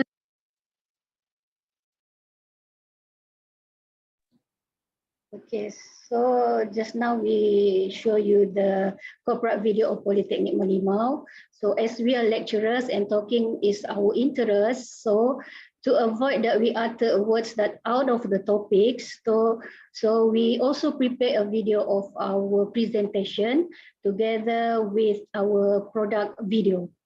Okay. Bismillahirrahmanirrahim. Assalamualaikum warahmatullahi ta'ala wabarakatuh, and a very good afternoon to everybody. First of all, thank you for giving us the opportunity to present our project in this international webinar and showcase on Malaysian Sustainability Project Management 2021. Before we go further, let me introduce our team members. First, Dr. Norma Zlina. Actually, she was the trigger of ideas in this project. Madam Shafura Sharif and myself, Haryani Hassan. Here we are presenting Polytechnic Merlimau Melaka in Sustainability Project Best Integrating with Efficient Controller. Innovations in education are of particular importance because education plays a crucial role in creating sustainable future.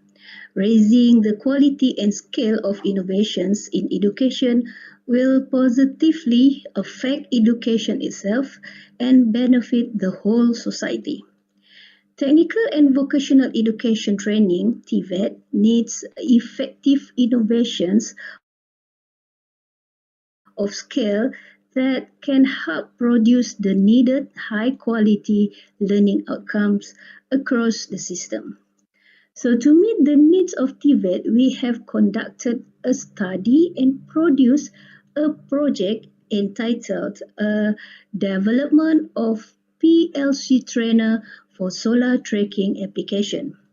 So I will start this presentation by giving essential details of introduction, project background, problem statement, and objectives.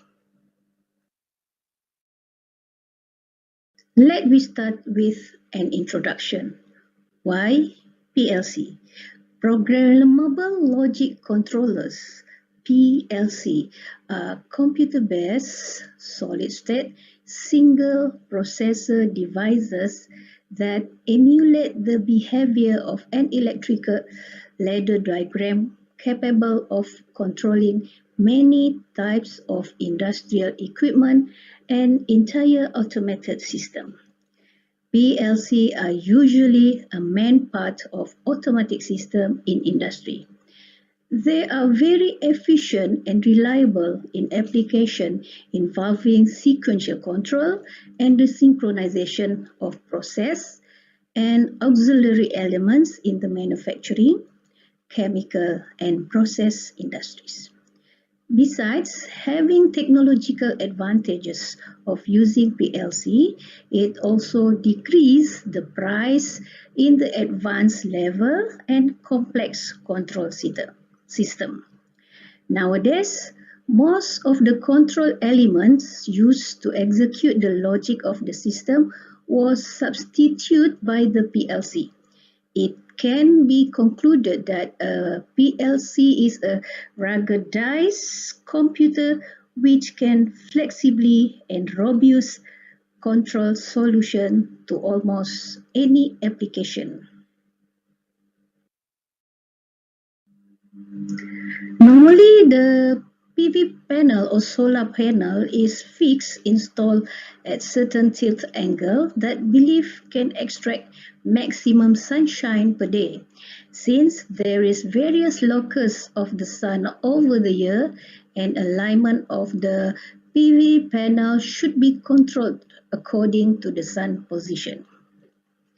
According to Sinjari et al., the solar panel have a limited efficiency and have to be increased To increase the solar panel efficiency, a concept to maximize the energy production from the solar panel tracking is introduced in this work. Therefore, a suitable efficient controller to track the sun position has been developed. In this presented work, a development of PLC trainer which compile the function of tracking in the standalone photovoltaic system is proposed. PLC and automation is a course subject that compulsory taken by the Diploma Electrical Engineering students, but the existing PLC trainers in the laboratory, as shown in this slide, are more focused in the manufacturing industry only. So this situation resulted that students' perception PLC only involve control of equipment in the factory. So the objectives of this project are, first, we are going to design dual axis tracking photovoltaic system using Siemens Totally Integrated Automation or TIA software. We also want to develop a prototype of PLC trainer with the application of standalone of solar system or PV system, and we are going to test the performance of developed prototype PLC trainer using human machine interface or HMI. To continue this presentation on project description and conclusion, I would like to invite Madam Shafura. Thank you. Over to you, Shafura. Thank you, Madam Haryani. Let we continue on project description. This project begins with a prototype design using 3D computer-aided design for hardware development with component specification. The second process is simulation process, which ladder diagram structure is programmed and simulated in TIA Portal software, and hardwiring of PLC Siemens, which involve PLC and drives. Practically, there are two types of tracking system for solar: single axis tracking and dual axis tracking. According to Hisham et al., the dual axis tracking system have a better precise of solar harvest. The movement of solar panel are in two motion that will enable the maximum extraction of solar energy at maximum angle of the sunlight. This project proposed a dual axis tracking function for a standalone solar system, as the daylight hours can be divided into 4 interval time from 7 a.m. to 6 p.m. and the highest radiation is between 9:30 a.m. to 2:30 p.m. A solar panel collect clean renewable energy in the form of sunlight and convert into electricity, which can then be used to provide power for electrical loads. There are two major solar tracking system mechanisms, either by calculating the solar altitude and azimuth angle, or using solar detectors such as light dependent resistor LDR to find the sun position in the sky and rotate the solar panel towards the sun using motors and actuators. This project introduced a concept to maximize the energy production from the solar panel by controlling the panel tilt angle using LDR. LDR as the sensor to track the intensity of the sunlight. LDR has been chosen in this project due to its accuracy and cost effective. The signal from the LDR are received to the PLC controller, and the motor will operate with the help of PLC programming. The motor in solar tracking system used to rotate the solar panel accordingly to the input received from the PLC directed from the input sensing device. The motor is used to rotate in forward and reverse direction for solar panel in dual axis with the help of actuator that attach to the both of motors to solar panel. The energy from the sun will be stored in the batteries that managed by a solar charge controller that ensure that the deep cycle batteries are not overcharged during the day and the power does not run backward to the solar panel. As most of the electrical appliances are using an alternating current supply, the inverter is used to convert the DC current electricity to the usable AC.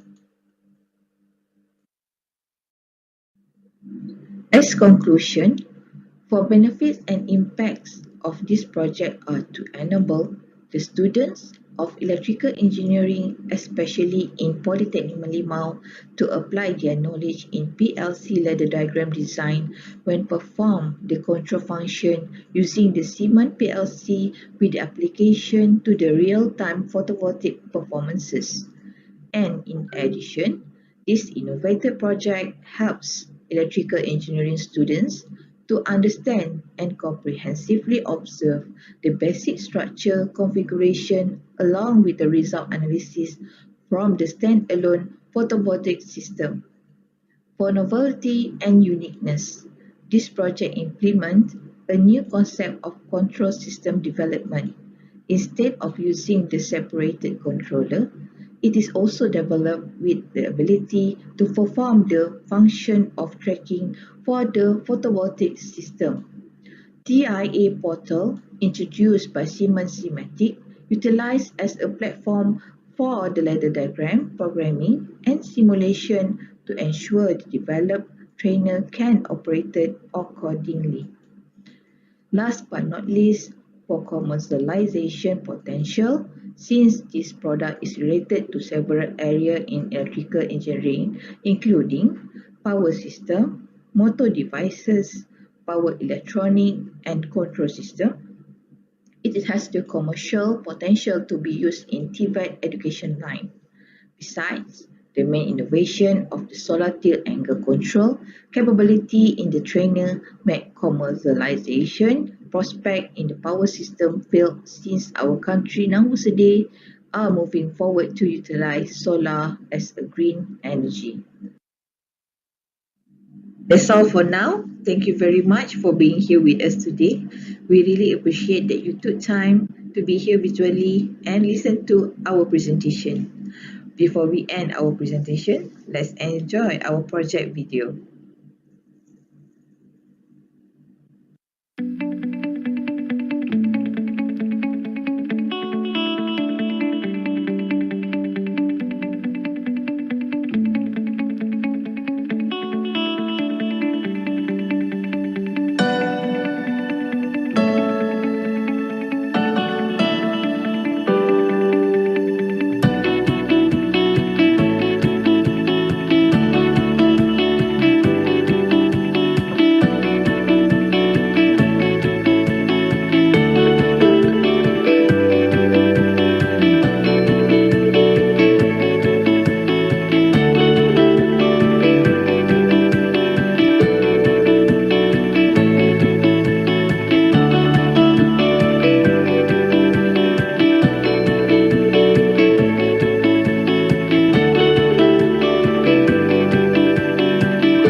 Wow, interesting.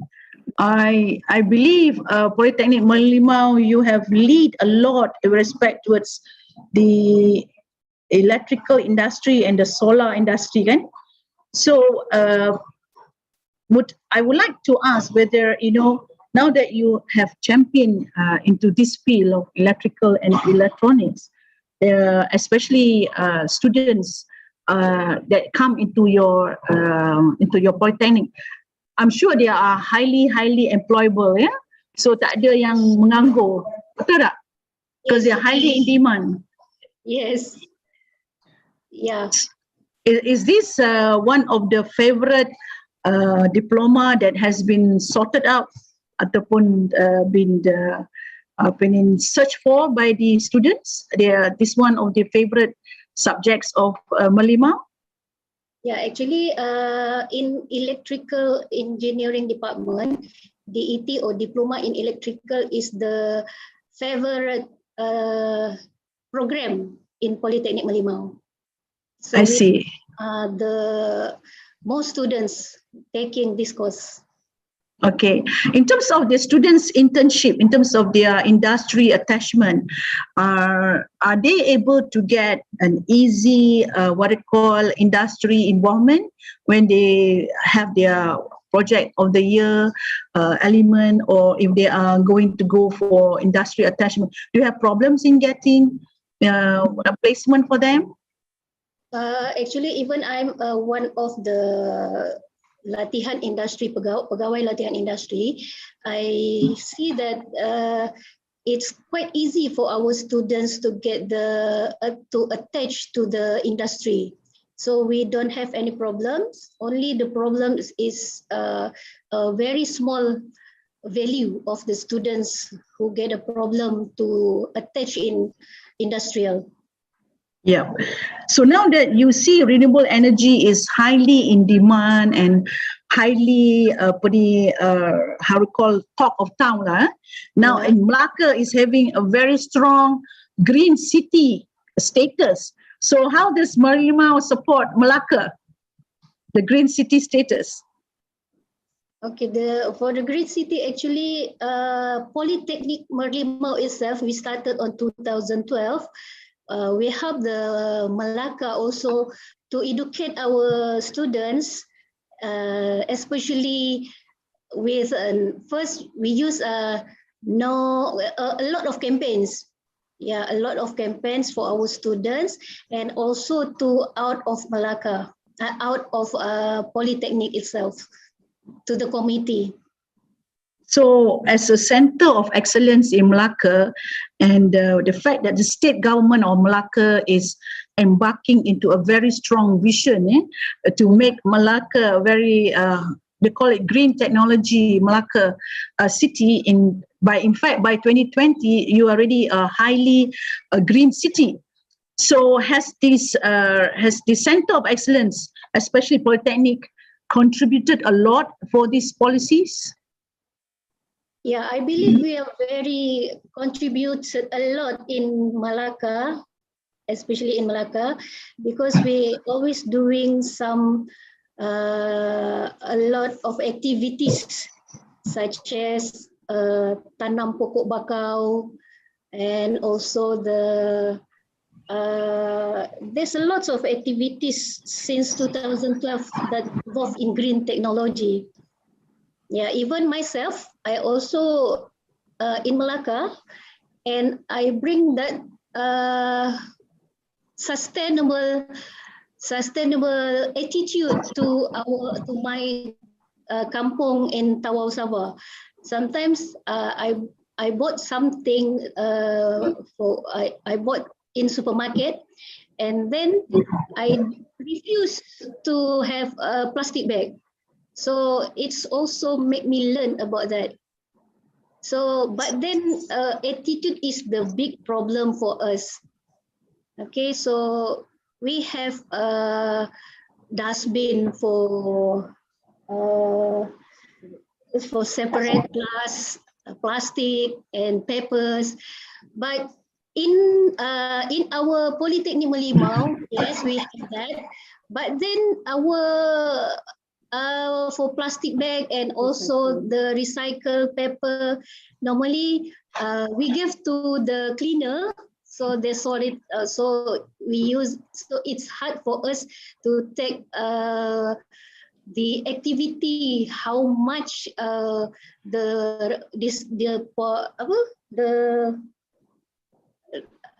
Separation. Yeah.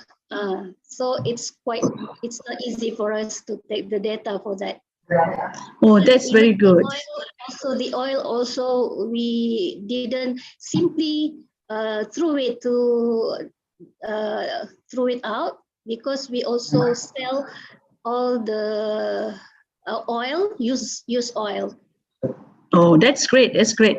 Because we know that now that everybody is fully aware about circular economy, renewable economy in terms of recycling, and a lot of it is to upscale those, I'll call it upscale those products into a much more better value.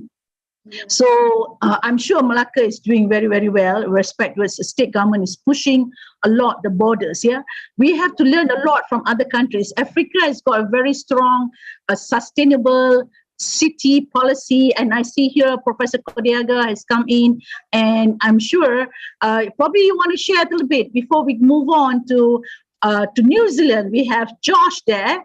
Josh is very much the man in this recycling world. So he has got his title called Josh the Litter Club. Litter Club.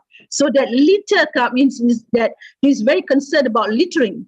So as you say, New Zealand is a beautiful country. Nobody litters. Everybody is respecting the environment, and it has got all the best of scenic views about New Zealand. I mean, that's why we got to learn from Josh. What do you want to share with us about your little club? Yeah. So, but before that, Professor, you want to add in something? Have you visited Malacca before when you came to Malaysia? You have? I've been to Malacca and I sampled the fish. I also went to the streets of Malacca. It has the most historical city and the most clean city, and Malacca has created a lot of not only history due to Portuguese and Dutch coming in, a lot of there's a blend of many what I call international trade activities. Yeah, but at this, Malacca is always leading in many things. Now they're leading in this electronics and renewable energy. So we want Malacca to lead. And I believe more so to expand a lot of those recycling activities here to make sure Malacca has got the best of the green cities as announced by the Chief Minister or the former Chief Minister regarding Malacca Green Cities policies.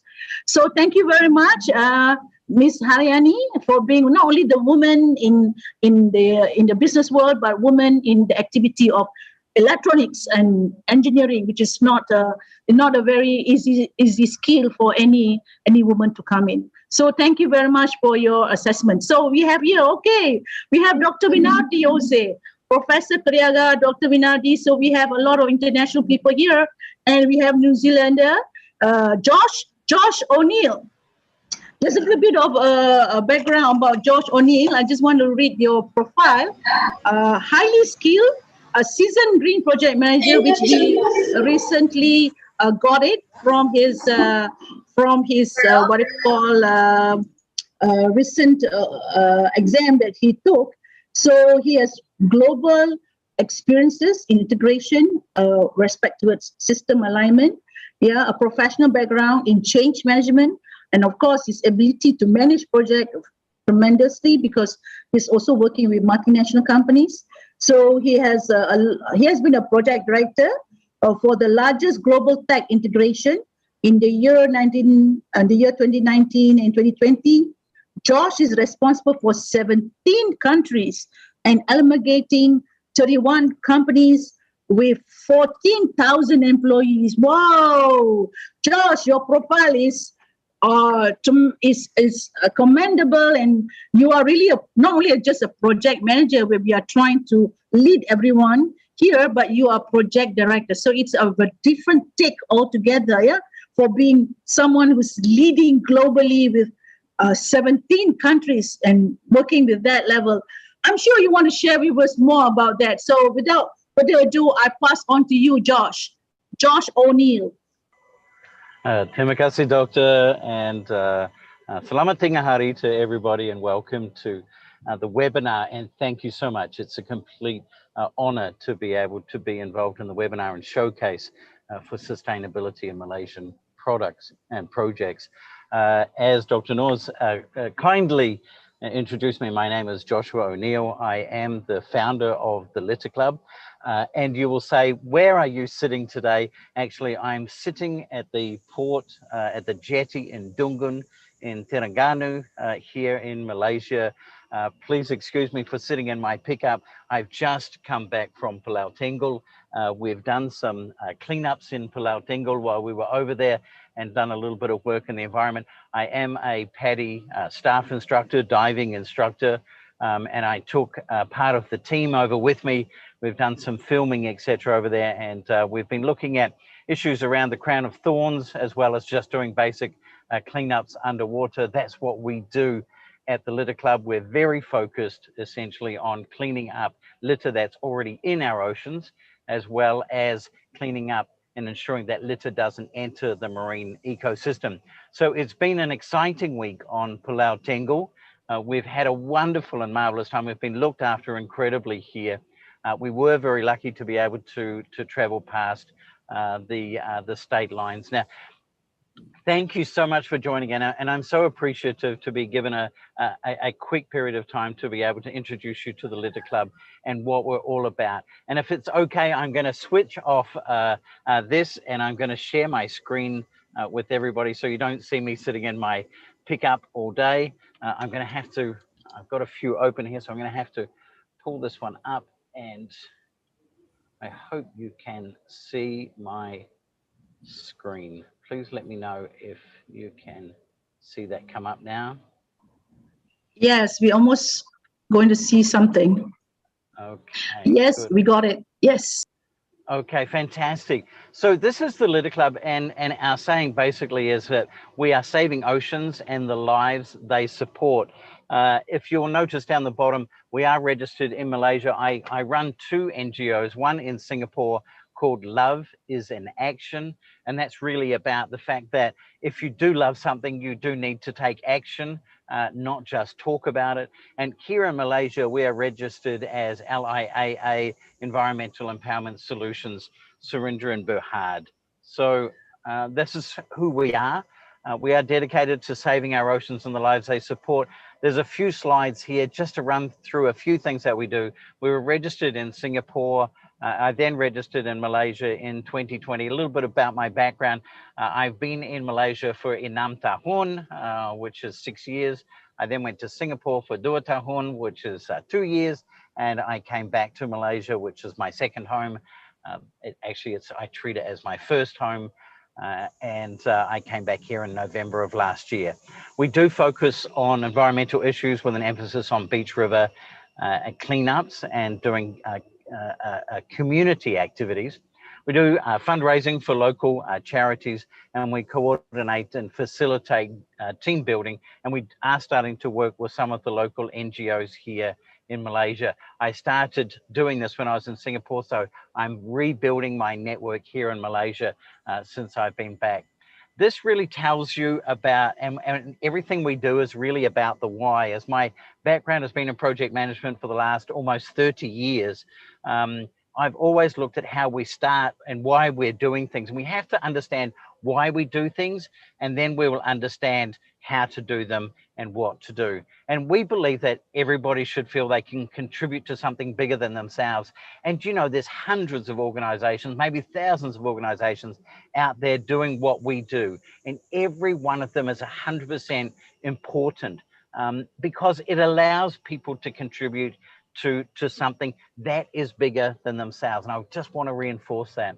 We believe that together and as a community that we can create an action focused and a dynamic and a very inclusive, as Dr. Noors pointed out, especially across gender, race, age, etc. You know, this is important to ensure that everybody is included in what we do here at LIAA, but what we also do for our environment as a whole. The big thing we also believe is that we believe that everybody has the right to be heard and respected and acknowledged for who they are. And that doesn't come down to any titles that people have or how many years of experience they have. That purely comes down to the passion of people, the passion that people bring to what they are attempting to do. And we need to really recognize that so many people contribute to what we're doing in regards to sustainability, and we need to recognize them. And we also believe that everything we do is vital, and everything we do is purposefully done so that we can show how much we love our planet.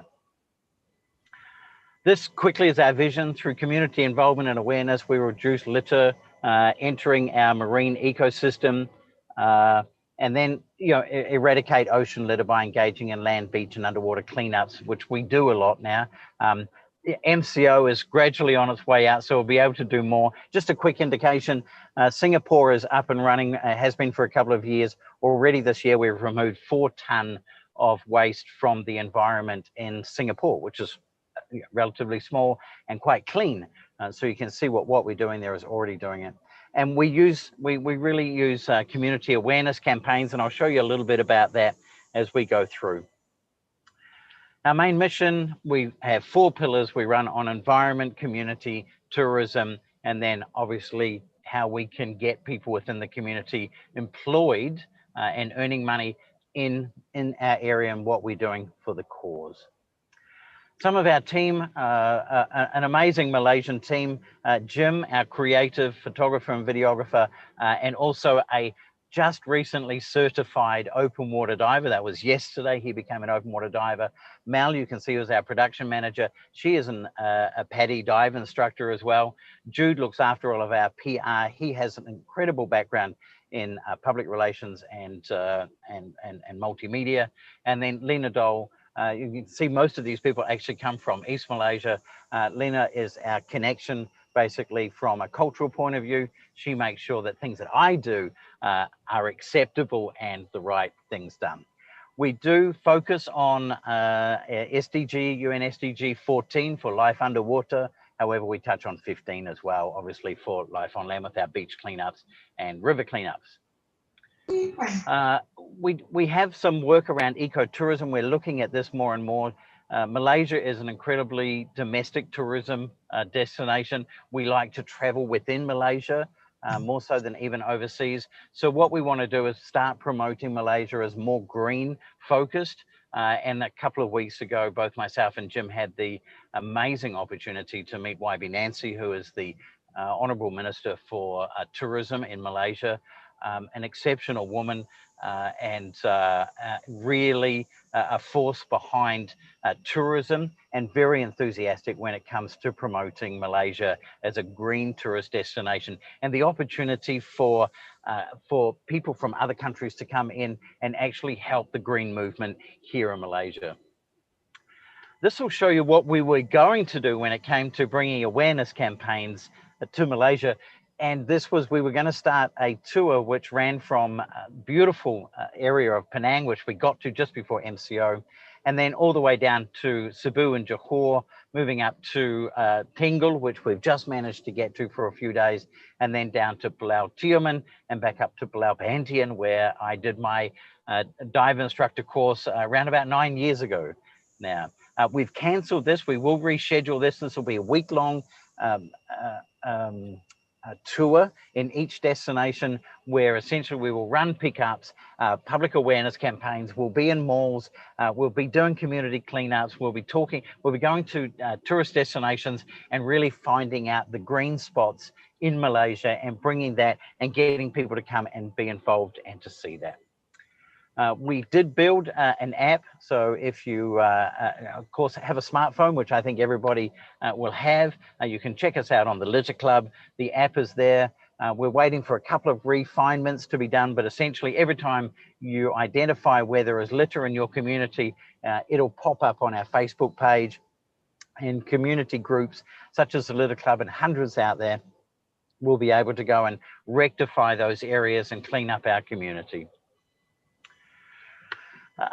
We're not just, I guess the Litter Club is not just focused on what is happening day to day now, and the just now. We understand and truly believe that, you know, we have to look at what is required in the next 10, 20 and 30 years. We have to be looking at the end result, as well as just cleaning up the mess that we've made today. So we are a channel partner with EcoMatcher. Now, this is a tree planting platform that we focus on, I guess, in that kind of 10, 20, 30 year plan to regenerate and rejuvenate our planet. And our why around this basically is that while we're working hard now to reduce single-use plastics and the effects on our marine ecosystem, we can offer an immediate solution of planting trees on our planet to be able to offset some of the carbon emissions that are happening. And we do this in a structured way. Malaysia is doing this in an incredible way and saying that we are going to plant 10 million trees, I believe, by 2025, I think was the date. So just to give you a little bit of an idea of what we're doing with EcoMatcher, in fact, we're running a webinar tonight around about 8 o'clock. We'll be talking to the founder of it. You can always find more information on the Litter Club Project Facebook page. But some of the things that we can do is that, you know, corporate giving, employee engagement, etc. In fact, I do still work in the corporate world, and the organization I work for, NTT, which is an incredibly big tech company around the world, just purchased a forest of 1,000 trees, and they are gifting those 1,000 trees to the entrants and to the employees who entered a challenge called Around the World in 80 Days, which was about getting people outside and doing exercise. So this is a wonderful way. We're not going to give people drink bottles or T-shirts or anything like that. We're going to give each participant their very own tree.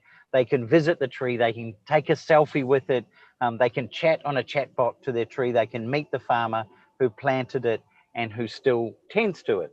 So this is basically building a way of ensuring that we're not just cleaning up today, but we're also forward thinking about tomorrow. Some of the things, of course, how you can help us from the Litter Club point of view, we do obviously look for sponsorships and corporate connections, etc., in what we do.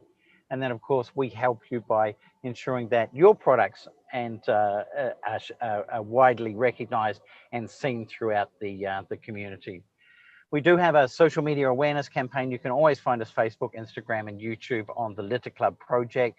This photo was actually taken as from Indonesia, and this was a photo. We ran a competition from around Southeast Asia for people to send in photos where children were affected by litter. Some of the images are quite profound, and you'll see that this one tells a very, very strong message.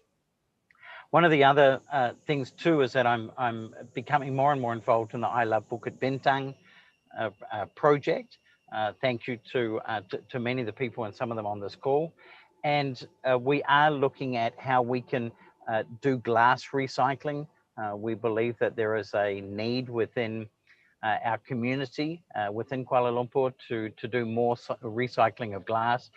There is a greater awareness now on islands, some of the islands, Tiaman for sure, who are doing a lot around glass recycling. So that is our next step for being able to do that. So I appreciate you allowing me some time to tell you a little bit about the Litter Club. The last thing that I will say before I hand back to Dr. North, and that's around sustainability. Let me just stop sharing this. And that's around the word sustainability and what we're talking about being sustainable.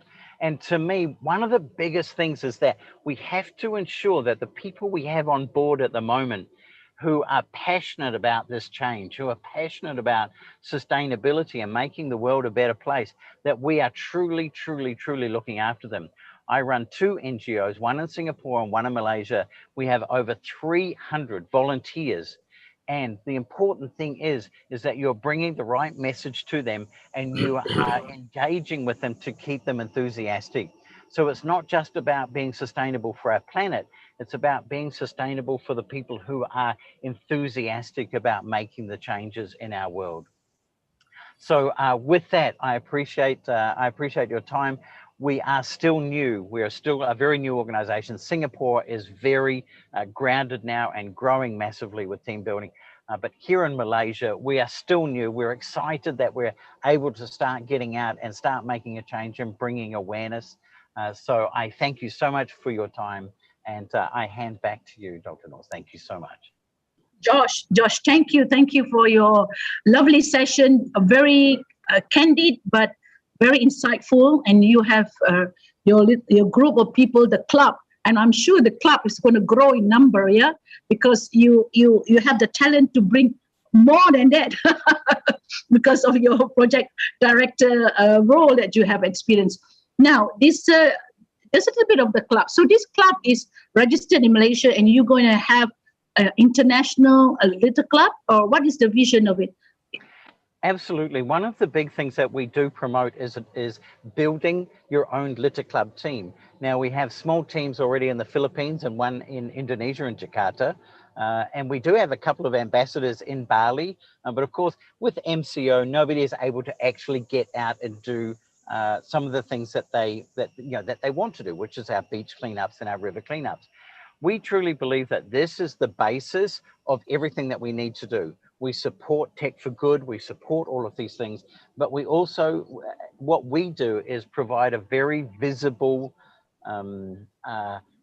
visible look at what litter is doing to our marine ecosystem and what it's doing to our planet. So it's always good to have that as well. And getting people out of offices, getting them picking up litter, making them aware. And then once they've seen it once, they always see it. Yep, I understand your respect towards the fact that, you have the vision to, grow, bring the impact higher to other countries, which probably are in the same agenda as you, who have got the same vision and mission and the SDG goals. Yeah. So in terms of Malaysia, the way you see it, you have been here for quite some time. Do you see the aggressiveness of sustainability attitude towards environment is very what I call at par to what Singapore and the neighboring countries are doing, or is it that we're still having this wait and see attitude? I think a lot of it is driven purely by economics, and that doesn't matter what country you are in. I think that a lot of the sustainability, the recycling, the reusing, the repurposing, and all the rest, a lot of it comes down to economics. If there's cash in it, it's done just like that.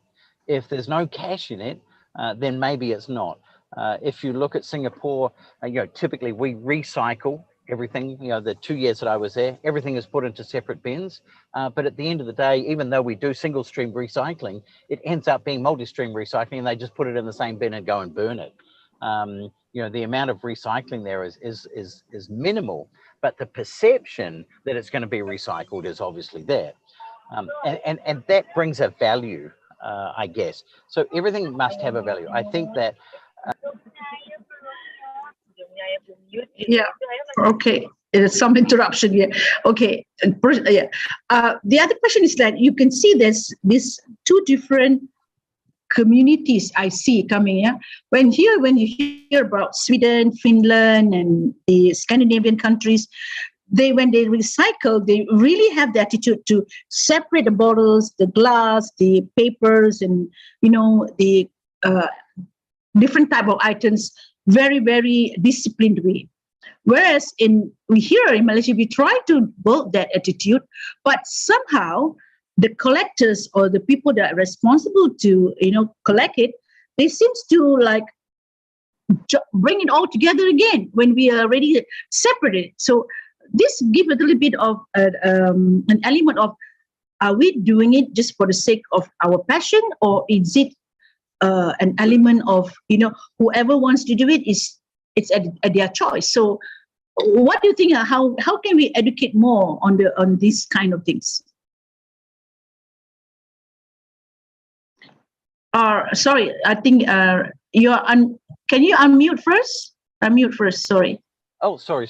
Okay. Yeah. I mean, seriously, I think the awareness is there, and I think we have education there, and I think people know the right things to do. what we struggle with, I guess, and again it comes back to economics and where the focus is in what we're doing. In that, maybe do we have the right infrastructure available? If you look at Malaysia, 93% of waste or litter ends up in a dump, basically, and doesn't end up in a landfill. So the difference between a dump and a landfill is landfills are are utilized to packed and then soil put on top, etc. So they're built purposefully. A lot of what we do in Malaysia just goes to a dump. Now that is not necessarily, well, it's just not the right thing. However, economically, it costs you a lot more to create a landfill than it does to create a dump. So, a lot of this comes down to economics. So if we can truly show that, say glass recycling, that we're reducing the amount of waste, because glass is just sand and can be recycled endless times can be recycled. If we take the weight out of the trucks and we save those trucks money, if we take the weight out of the landfills or the dumps and take that out and we can show that we're saving money, then people start to listen. But until we can show economic value for what we class as waste, then people don't tend to listen. We will do it the most economical way, which may not be the right way for our planet. Yeah, I think this is where Faisal Abdurrani, one of our SASNET members, is the moment you put the word waste, it will put the people off. So you have to put it as resources, because it is just repurposed. Yeah. So the moment you repurpose the asset from a resource to another form of a resource, it makes people understand that it is still needed. But if you put it as the word as waste, people will think it is something that is to be removed and not to be seen again. Yeah. But so they will look at a point of view is this the other party's interest to take that waste as part of their own personal interest or whatever they want to do with it. So it's like a detachment regarding what I have put my product as waste and what would I consider it is as a resource. So I think it's just a matter of the terminology therein. So we have not come to an end, but actually we are coming into a discussion where the panelists, I have brought in a lot of panelists because now all the panelists that have been speakers in the session, will come in and share a lot of things which we are talking about in this webinar, not just talking about recycling, waste management, the asset management, the element of how we brand ourselves as Malaysian. Yeah. So Malaysian, we want to be back with the tourism environment. But maybe if we change our way of doing things, we're no longer going to rely on just Malaysia cheap products or Malaysian good hospitality. We probably need to show another brand, which is Malaysia green, love for green and green environment that is safe and has got more value than just promoting our, what I call previous brand that we've talked. So maybe Iswaran, you want to share with this. How do you want to promote Malaysia tourism as a green destination rather than just Malaysia truly Asia? What do you think about that? All right. Thank you, Dr. Noor. What I believe that current situation, the COVID has given us a very good experience, I would say, and it is a wake-up call.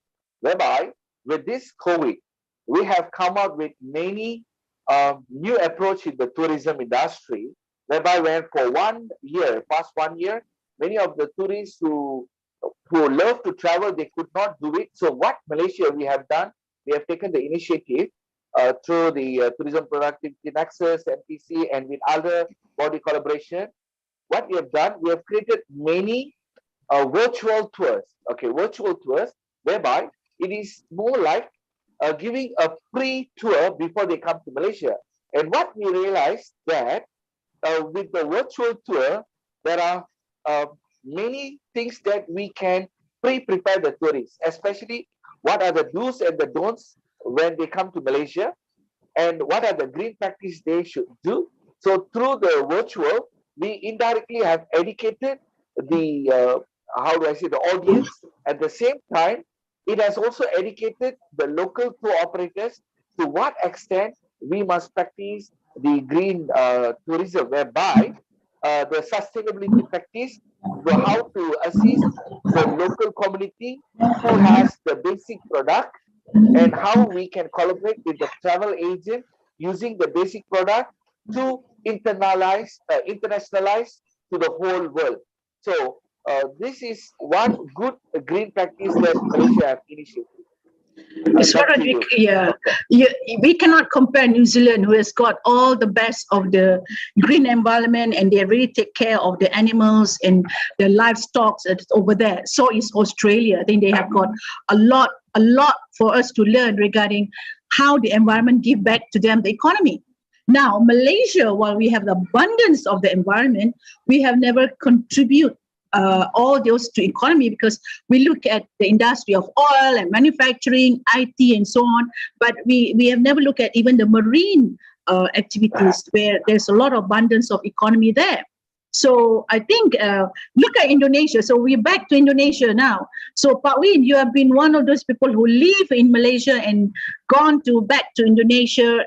And I know Indonesia has got a much more stronger sustainability policy. Yeah, where your president has indicated a lot of activities are done to develop sustainable development goals and policy. So maybe you want to share something about that? Yeah, Dr. Win, Dr. Yunardi, you want to share that? Okay, thank you very much, Dr. No. Very good afternoon. Thank you for having me here in your webinar. So I really appreciate what you have done during almost 2 weeks. Sustainability issue in Indonesia is especially in the sector of tourism. So our President Jokowi has realized that we're going to the green tourism. Yeah.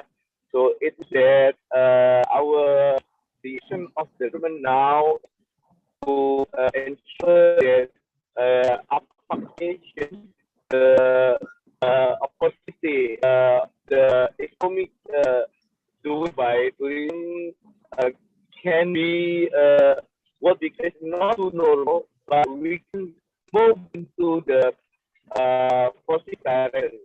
I think what the previous speaker of the panelists said that before we are going to the normal tourism and what was the free fiscal tourism, so concern, I think was a very good idea.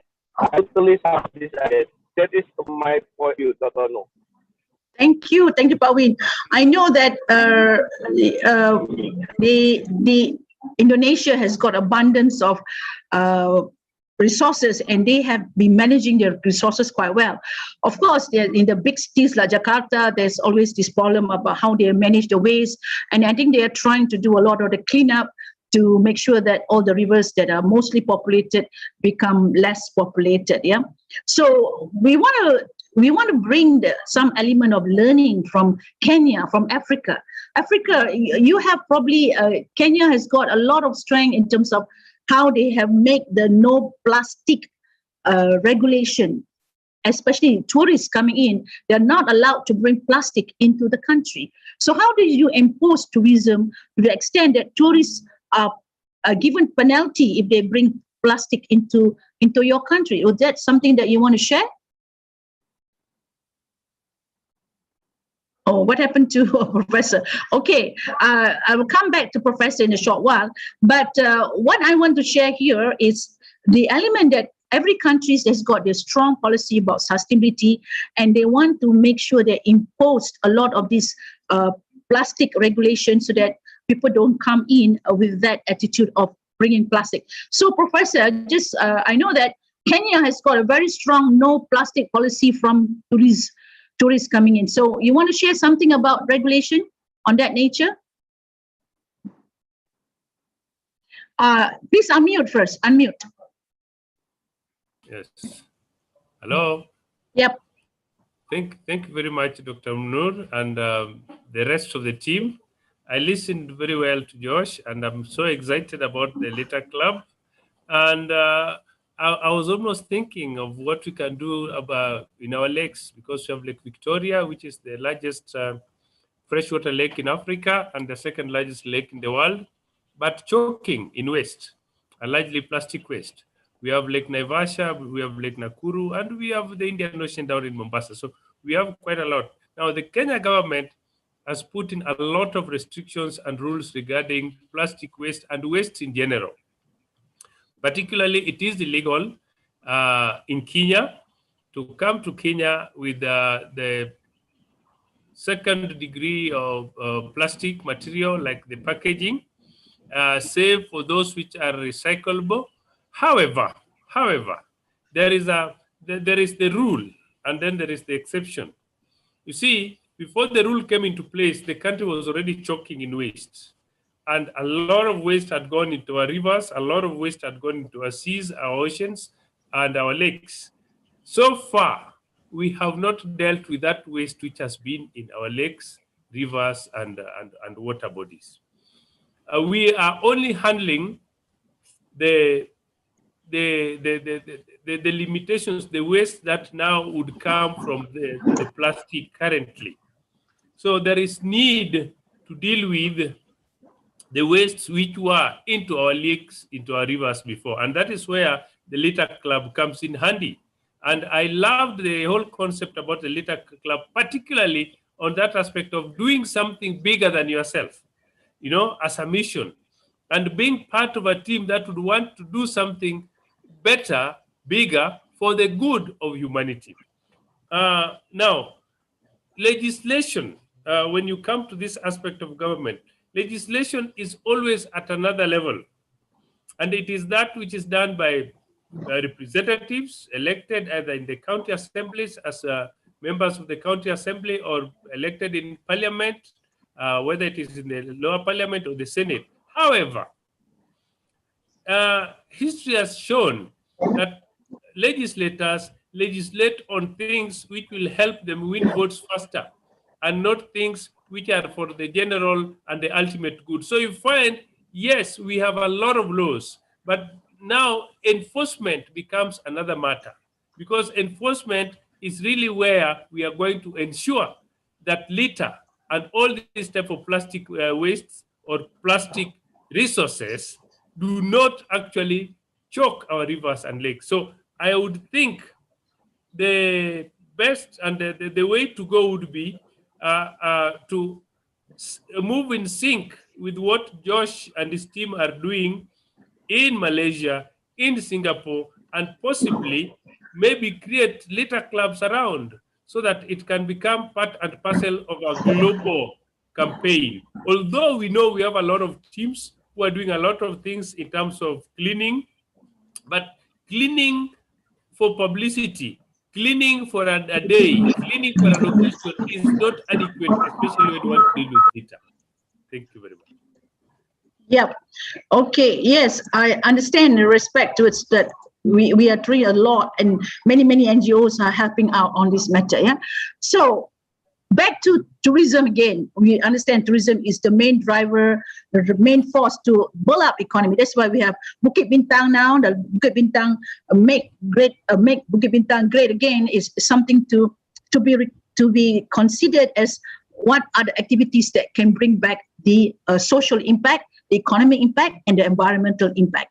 Now, medical tourism, an element that we talk about, you know, how we want to bring Malaysia as a central hub for people to be healthier and, you know, making everybody looking at the alternative medicine as part of the elements of coming on board. And ASEAN, especially Asian countries over here, they look at the treatment of Malaysia or Southeast Asia as one of the cheapest in the world as compared to the other third world countries. How does we handle medical tourism now with the fact that we have COVID? So Andrew, do you want to share something about that? Good afternoon, Dr. No. Professor Good afternoon. Israel, good afternoon. First time meeting you here. Fellow speakers, I see Iswaran. I saw Josh and the rest. Good to see you again. No doubt tourism in Malaysia has many avenues, yeah? From the regular conservative type of tourism where you visit resorts and experience Malaysia's culture and heritage and food and lifestyle, and to the other end of where medical tourism is. See what's well, it is a segment that's growing, but we can do more. I always feel we are not leveraging enough. We are the whole industry, insofar as medical is concerned, and tourism. I don't think they are converging nicely. Yeah.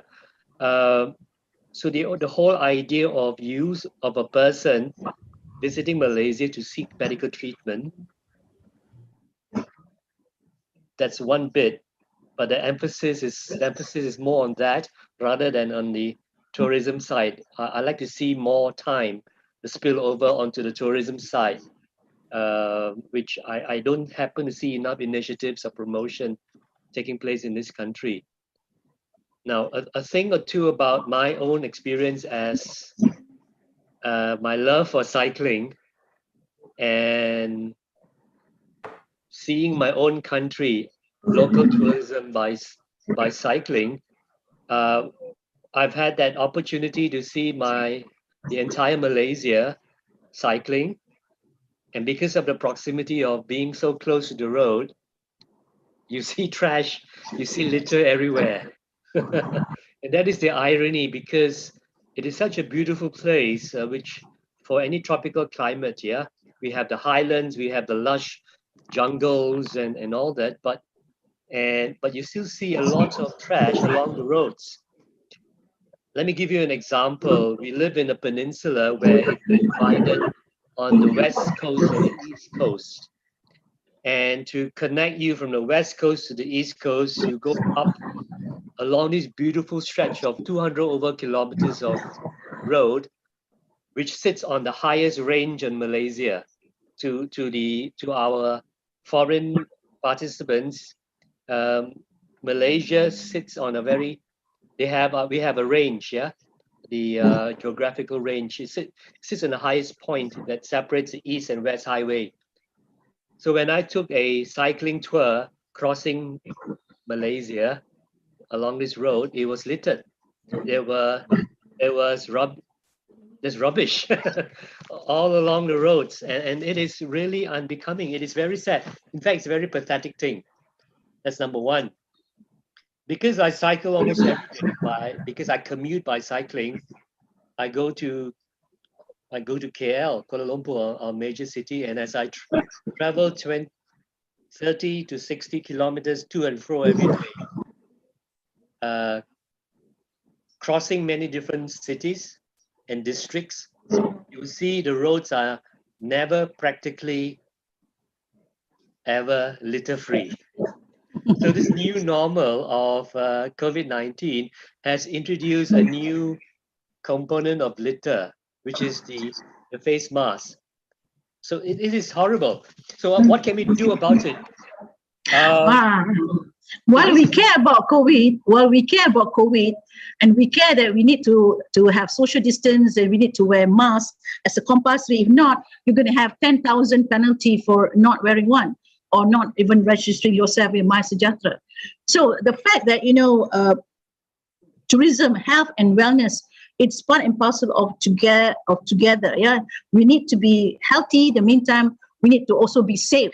So whether the environment that we have locked ourselves out from being into the mainstream because now it's no longer safe, there is always a way of us getting assistance online. Yeah. So we're going to bring back now to the element of medical tourism, on element of health and wellness, with the fact that Malaysia could be the next destination for bringing that two together, health, safety, and wellness. Yeah. So maybe Nilofra, you just joined us. So I would like to get your strength here when it comes to, yes, health and wellness has always been part of the activity of most of our ASEAN countries. We have a lot to contribute because of our alternative medicine, herbal medicine, spa, and so on. Yeah.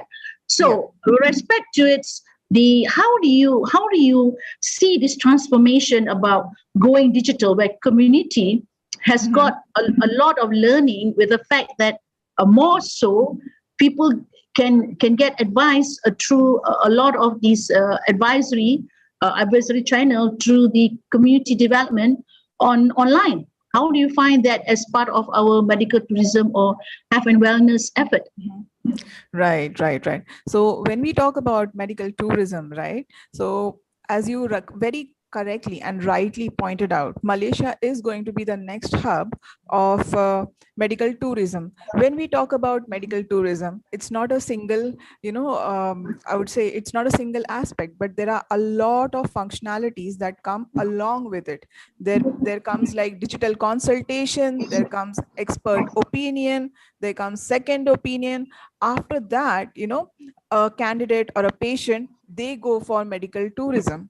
So not only like we need to provide or cover just one aspect, that is curing whatever ailment or the underlying situation a person is carrying, but to provide to the patient a complete end-to-end solution.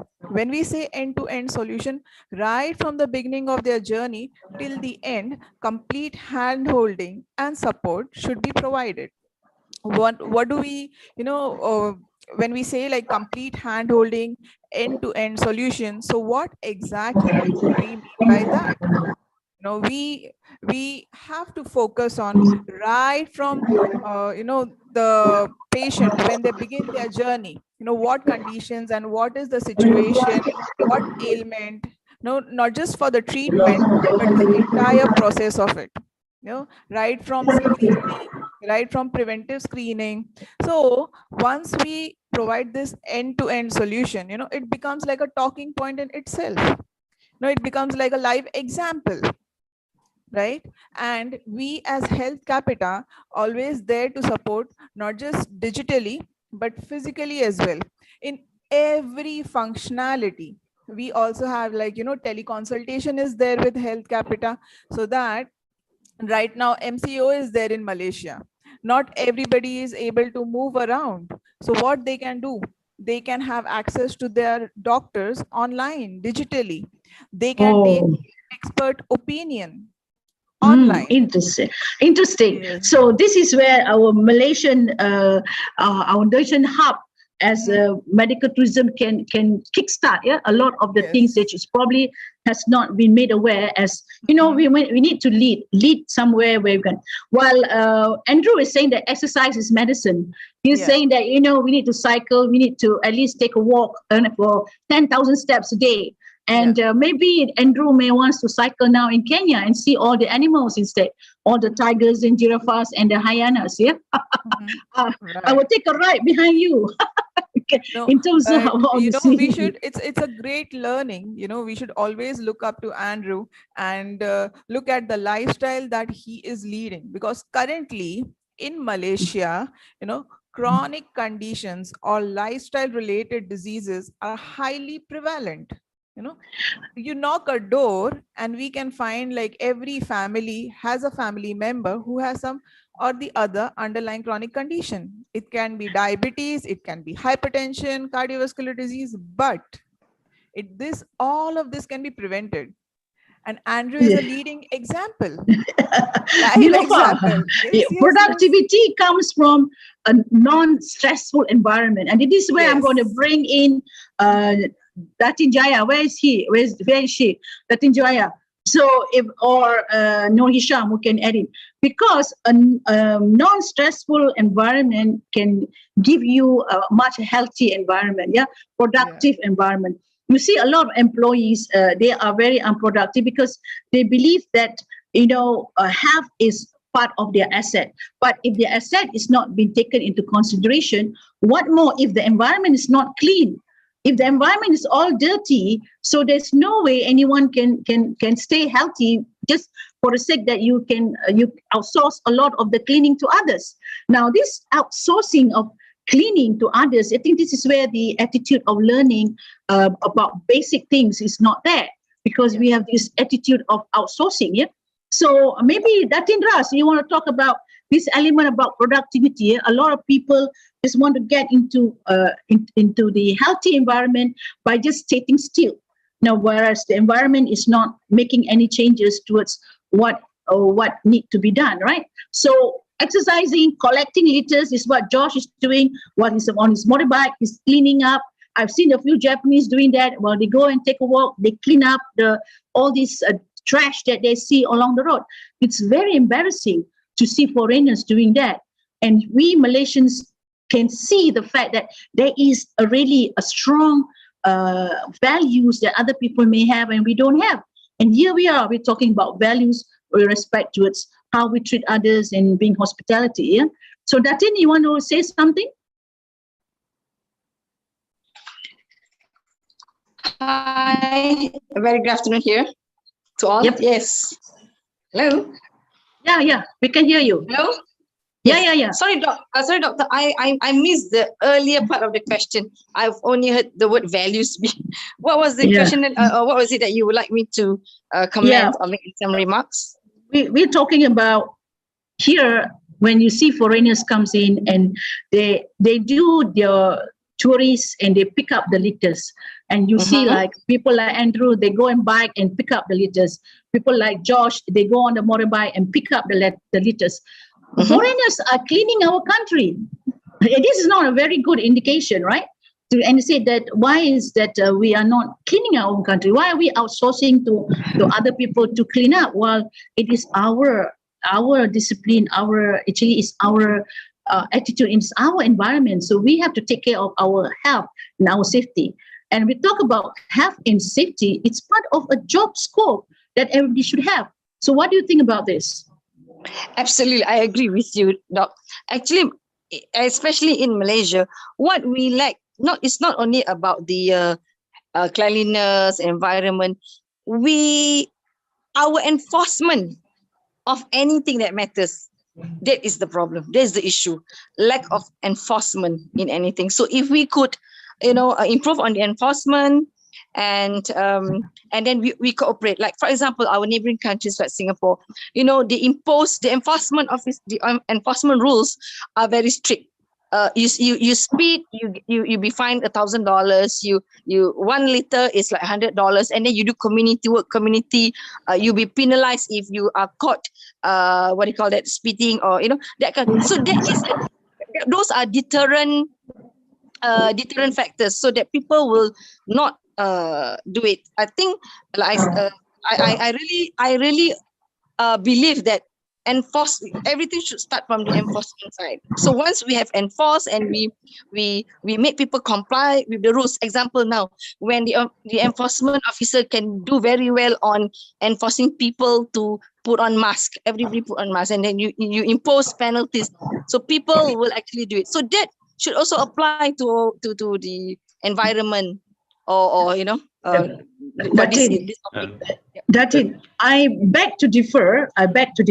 Right? Wow. Yeah, because not because of anything. Because when you live in an environment where you have to be told what to do, that is coming to the point that there is an element of that means you not know enough. I mean, you have to be told.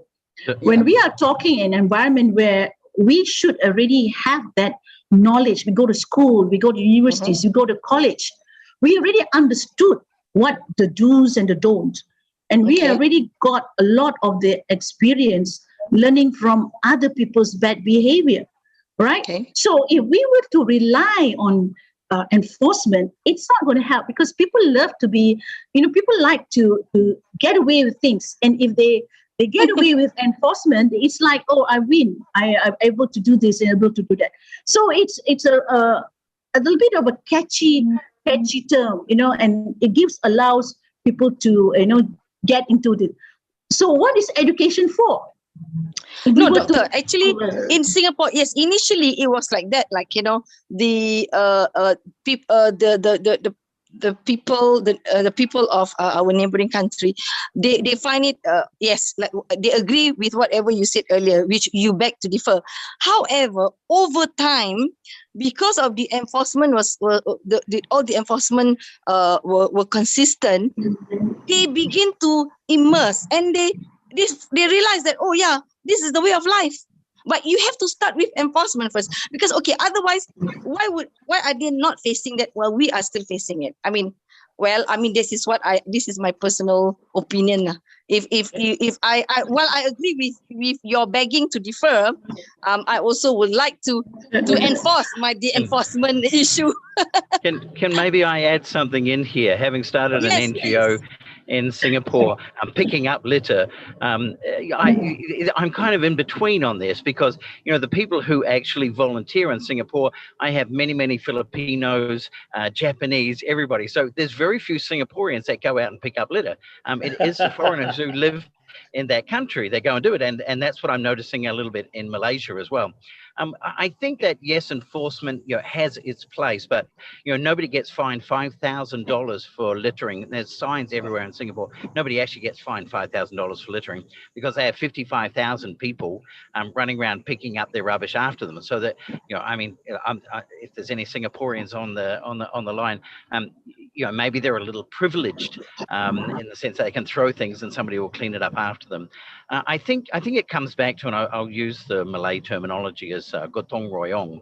I think it comes back to community pride. I think it's, you know, I'm so proud as a foreigner to be in Malaysia. I'm so blessed that the Malaysian government and the Malaysian people have welcomed me to be here, that I feel that it's part of my responsibility in being in Malaysia to also look after my environment and look after the beautiful country that you have.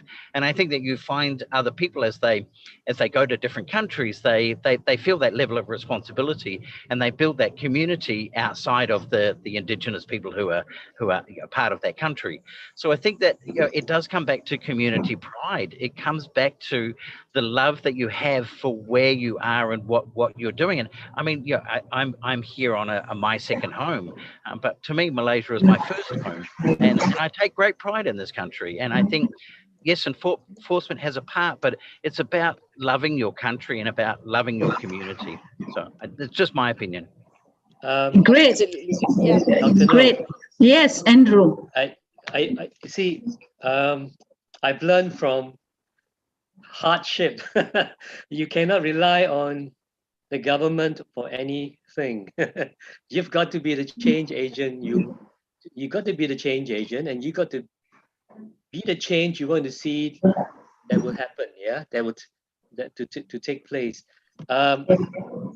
Over and above all that, this gives us an important opportunity, simply because for the last 2 weeks, this seminar, which talks about sustainability impact, sustainability impact, two powerful features here.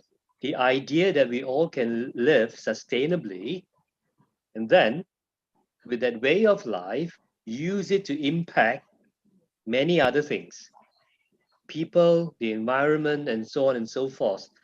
So the key thing here is, and don't judge me when I say you follow what I do. It's certainly, Nilofa, it's very extreme. What I do for a lifestyle, I cycle to commute by choice.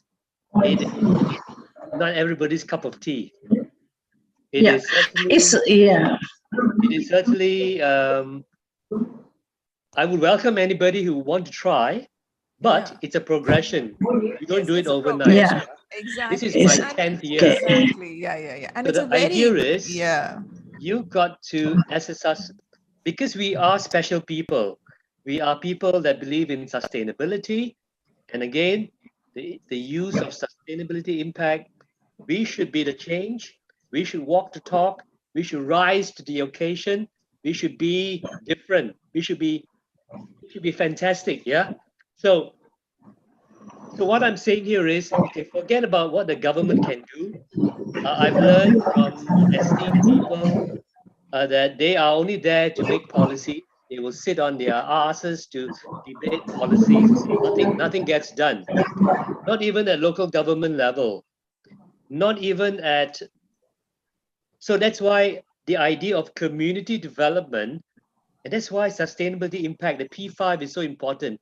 Sharing prosperity is also giving up your time to partake in a community exercise, a campaign, as Josh said, gotong royong, to share the burden of having pride. See, in general, people don't care about pride.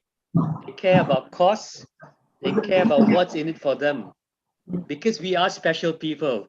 We are sustainability impact people. We believe all that. We believe about giving. We're not takers, we are givers. So yeah, Andrew, yeah. We understand the fact that there is a corporate social responsibility that everybody needs to have, right? So respect towards the one person's passion is leads people to show a leading example of what we want to do. Yeah. Okay, we want to move on to another topic because we have debated a lot about respect towards the littering, respect towards the element of health and safety and so on.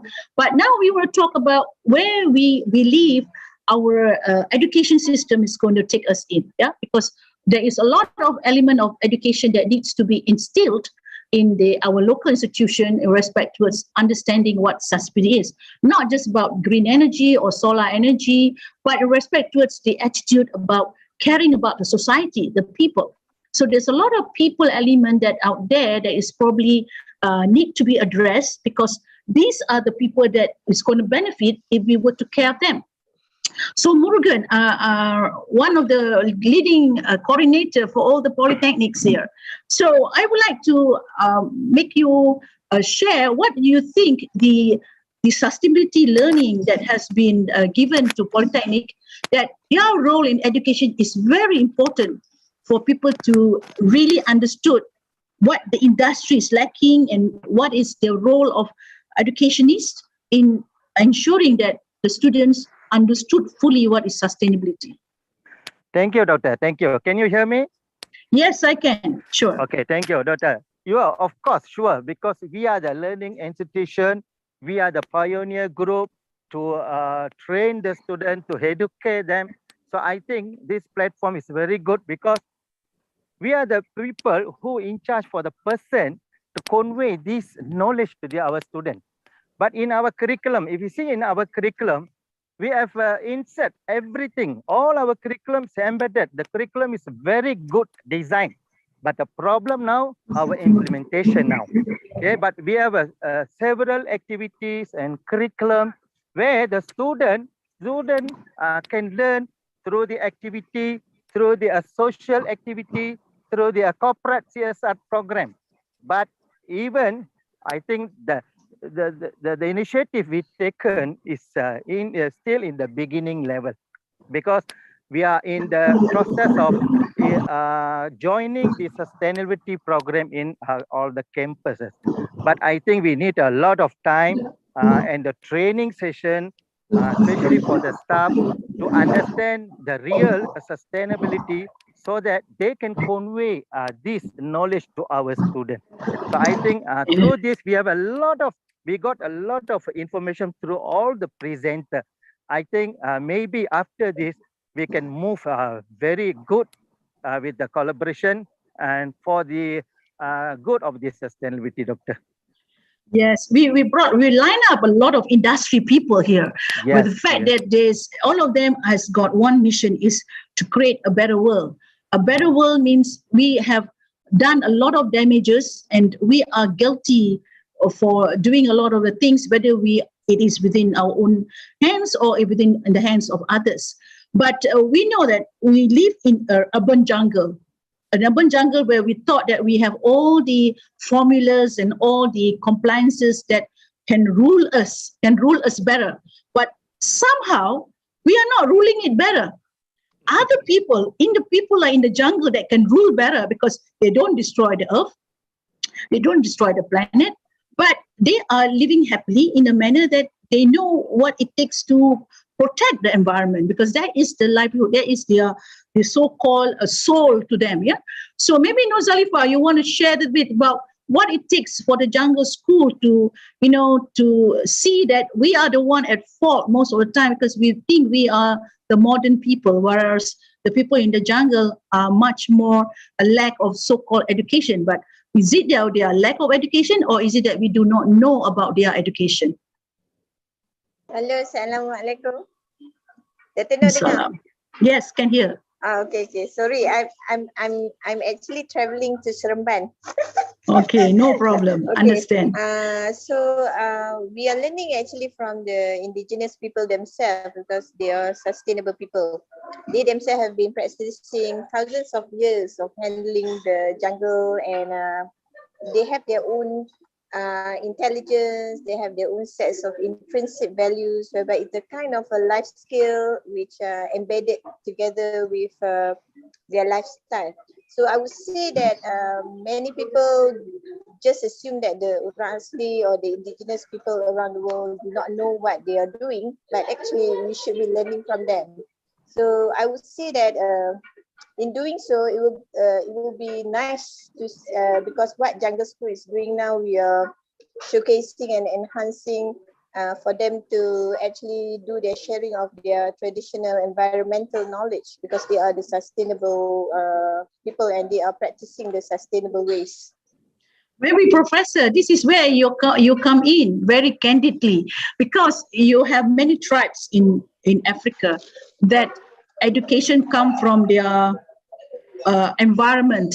They come from the people, from the generation that know what to do, respect to the environment. And formal education doesn't seem to also solve a lot of the world problems. So, but somehow we believe that certain tribes and certain communities, even though they don't have the formal education, they seems to have a certain results that is not known through the formal education. So what you have to share about this? Unmute, yeah. Yep. Thank you very much, Dr. Noor. Basically, when we talk about education, I've said it before, and I would like to repeat it for purposes of conjecture. We have two aspects of education: the informal education and the formal education. And in Africa, we have benefited a lot from the informal education, and the formal has in many ways done more harm than good to nature. And education defined basically is the acquisition of knowledge, skills, and attitudes to make one a useful member of society. It does not matter whether you have acquired it formally or informally, but the cardinal things to look at is that have you acquired the knowledge, which is of course intellectual, skills, which is manipulative, psychomotor, so to speak, and attitudes now appertains to those values, appertains to those morals, appertains to those things that make you feel that you're contributing to society correctly. In Africa, you notice there are a lot of communities who have been imparting education or knowledge to their children or their members informally.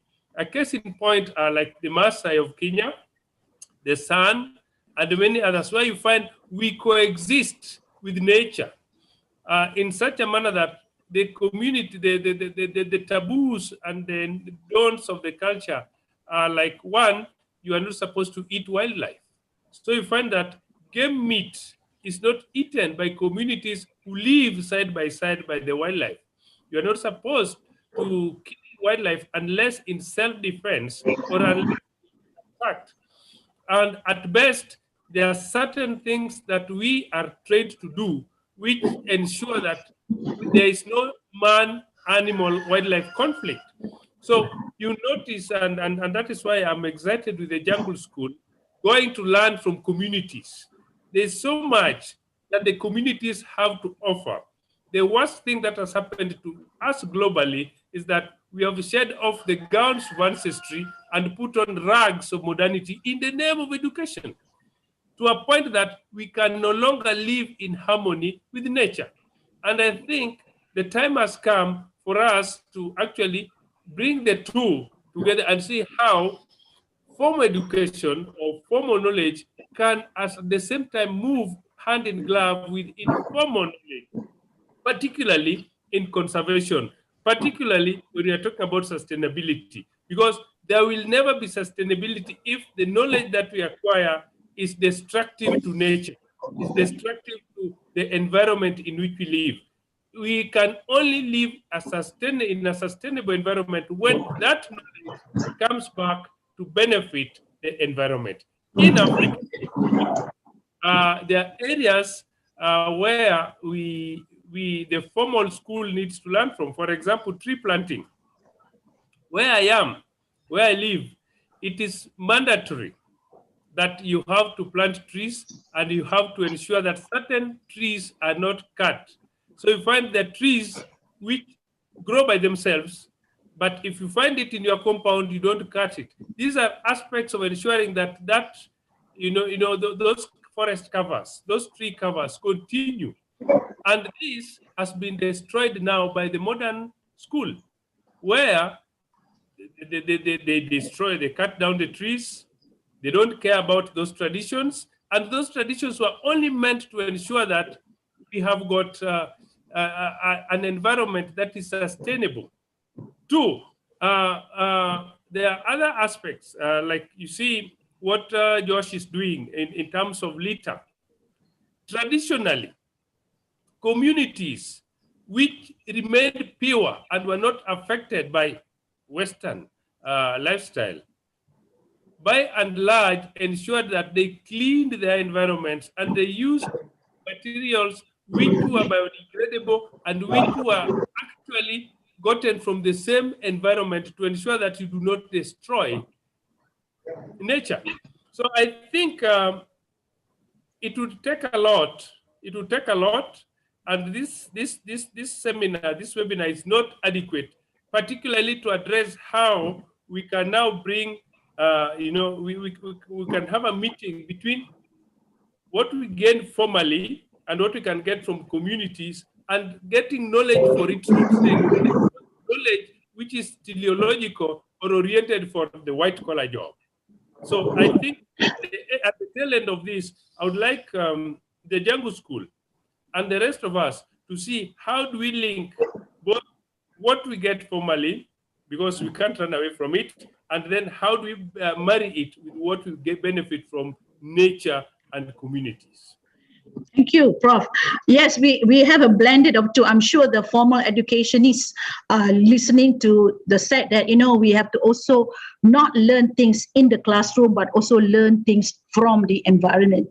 Now, we have Ishar here, who has a lot to take also, because he has a place right in the middle of the main range of Peninsular Malaysia called Jerantut, where the community over there has got the blend of living in a remote area where they have got the economic activity done in a sustainable manner, where not that everybody only do things for themselves, they do things for the community. So as one of the best model in Malaysia that has been recognized as the food industry sustainability hub, and Jerantut has been what I call, quote unquote, been modeled as one of the best model to bring in not just all the formal learning of compliances and technology, but to work directly with the community that are very undisturbed by the nature. Yeah, they're undisturbed by the nature, but they are living with the nature together with what it takes to have an economic return. So Ishar, maybe you want to share a little bit of this blend between formal and informal and how they can live sustainably in an environment such as the main range of Malaysia. Assalamualaikum and a very good afternoon and maybe good morning to all of us here. And thanks Dr. Noor for inviting me for this final days of session, but not yet to be a final, but at least for today. All right, and also thanks for mentioning about Jerantut, which is my villages anyway. It's I living there when I was getting birth in a way back in 1962, and only lately about 10 years ago I going back my hometown, and I'm trying to figure out what is the best way in order for me to be with us, to be and my family also to be with them, my family down there, as well as my colleague, as well as the community in Jerantut, and particularly in Pahang as a state.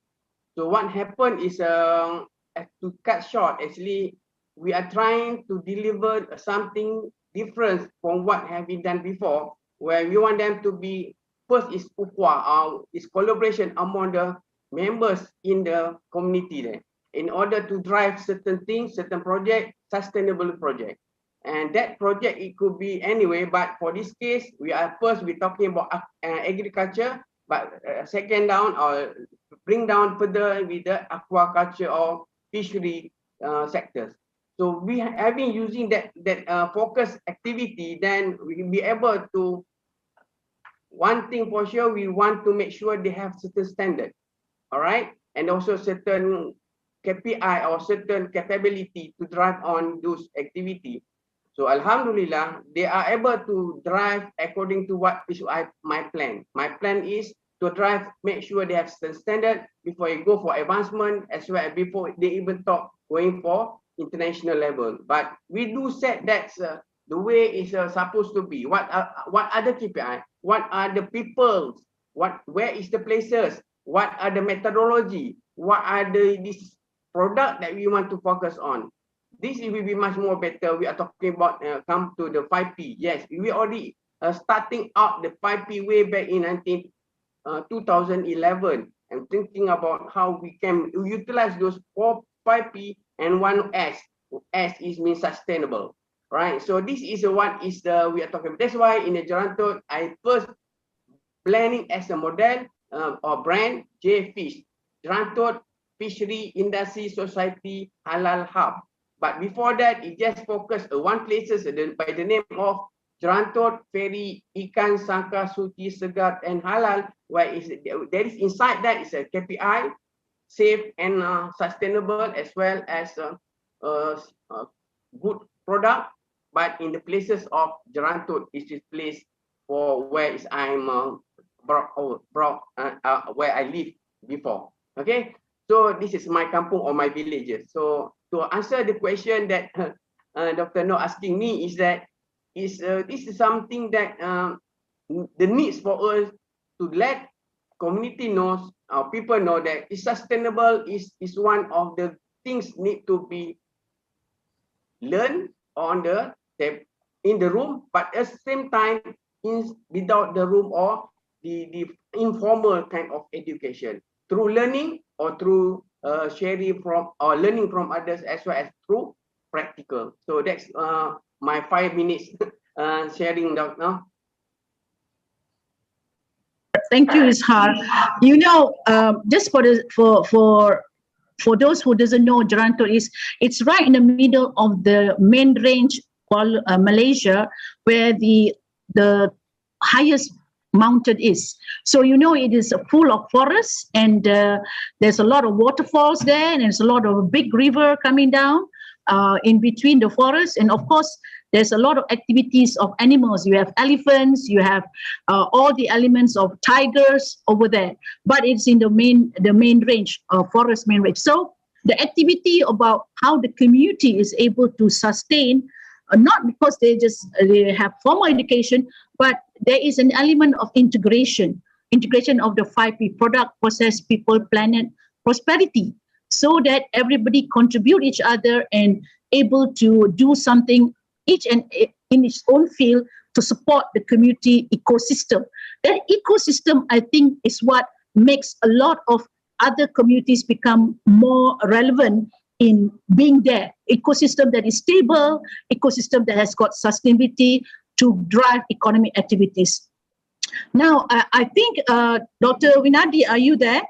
I know that Indonesia has got a new sustainability village that President Jokowi wants to do, or respect towards how they want to make a lot of Indonesia to come on board and support sustainability in an agriculture way for food security of the future.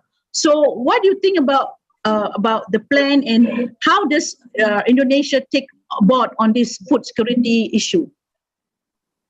Yeah, number one issue in Indonesia, the most important one is the population in Indonesia Muslim. So everything related to the food must go through to what we call is halal approval. So it means that the sustainability, especially in green food, is in line with the government agenda. So it means halal food in Indonesia now as a topic, yeah, especially if we are facing currently in the vaccination issue. because even though vaccine is a very very important vital to our health, because of the religious aspect, Indonesian is also number one. So this issue must go through first to our what we call is halal department. So so currently, Alhamdulillah, we don't have any issue on this halal. For the food, what Dr. No just mentioned, so I really agree. Agreed. In terms of tourism, yeah. For example, in island Bali, is now our government is focusing on how to what is we call how to make situation to the normal as passport now is the Indian. So our government is successful how to Bali great again as the destination in tourism in Indonesia. Then the other area will adopt this scheme. That is what our government currently has been doing, Dr. No. Oh, thank you very much. Yes, yes. Okay.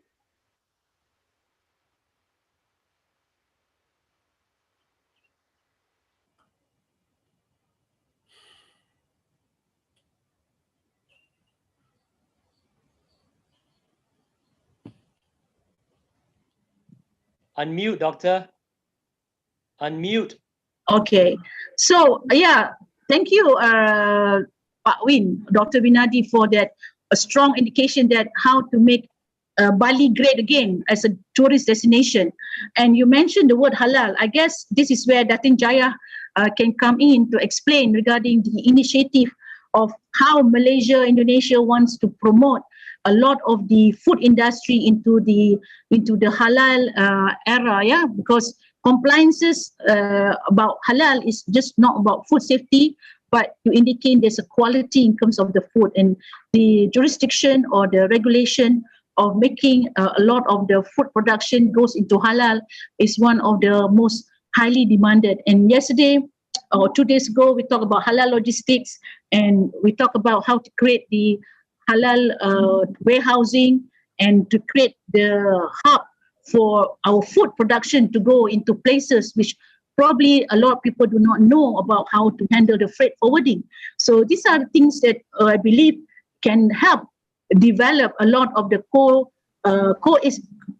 I would say a lot of the ecosystem that is probably not established well enough under the halal industry. So what is your take, Datin Jaya, in terms of how we create more community development in the halal ecosystem, so that it's just not about the process, it's also about the activity where it should be transported, and it should have the element of the logistic element being in place to follow the value chain of the halal industry. Well, thank you, Dr. No. Yeah, when we look at the halal, it is, can you hear me? Can you hear me? Yeah, can. It is realigned with sustainability, where whatever sustainability element is already in place in halal practice. So what we need to enhance is on the, in Malaysia, we already have proper halal certification body and proper procedure and all that. But maybe in some countries, especially non-Muslim countries, they don't have a certification body where Malaysia they can use a Malaysian halal, as our Malaysian halal is recognized worldwide, globally. Yeah.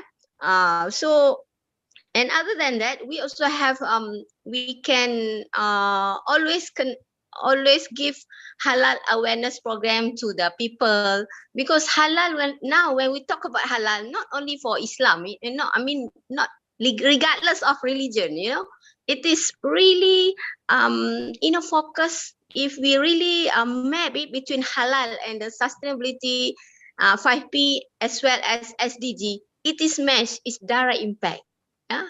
So I think in the next in the future, halal is will be recognized, acceptable globally all. So we in SASNet, we are happy to have anybody like Professor Kodiaga. Yeah, if you have anything that related to halal, we are willing to help. We are full of expert and talent in halal industry. Yeah, thank you very much.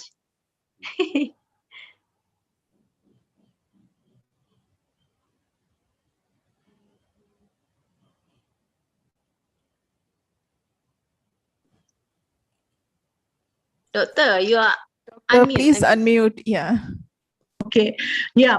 So I'm saying that Professor Kodiaga is very much happy with the fact that he has kind of agreed to create the new competency, which is the freight forwarding certification coming from Malaysia, a local institution, where we can now develop the value chain much faster, because we're going to do this the logistics and the warehousing in a manner we train the people, especially the landlocked countries that probably do not know how to handle these issues of the trade activities and the logistics element. Yeah. So what is your take on that, Professor? I know you have discussed about it. Yeah, I think we had. Can you hear me? Yes, can. Thank you. I think we had a discussion about this halal aspect in the logistics thing, but it's not only then. Me and you have discussed it. We discussed it together in Iran. You remember, in April 2019, we discussed it also with Nazira, sometimes around the same time. And when I was in Malaysia, 3 times we have discussed the same thing. So I think, Jaya, you are coming in just at the right time. You are coming in at the right time, because we have been thinking around having, an all-rounded halal business environment. And what we did not have is a systematized way of doing it.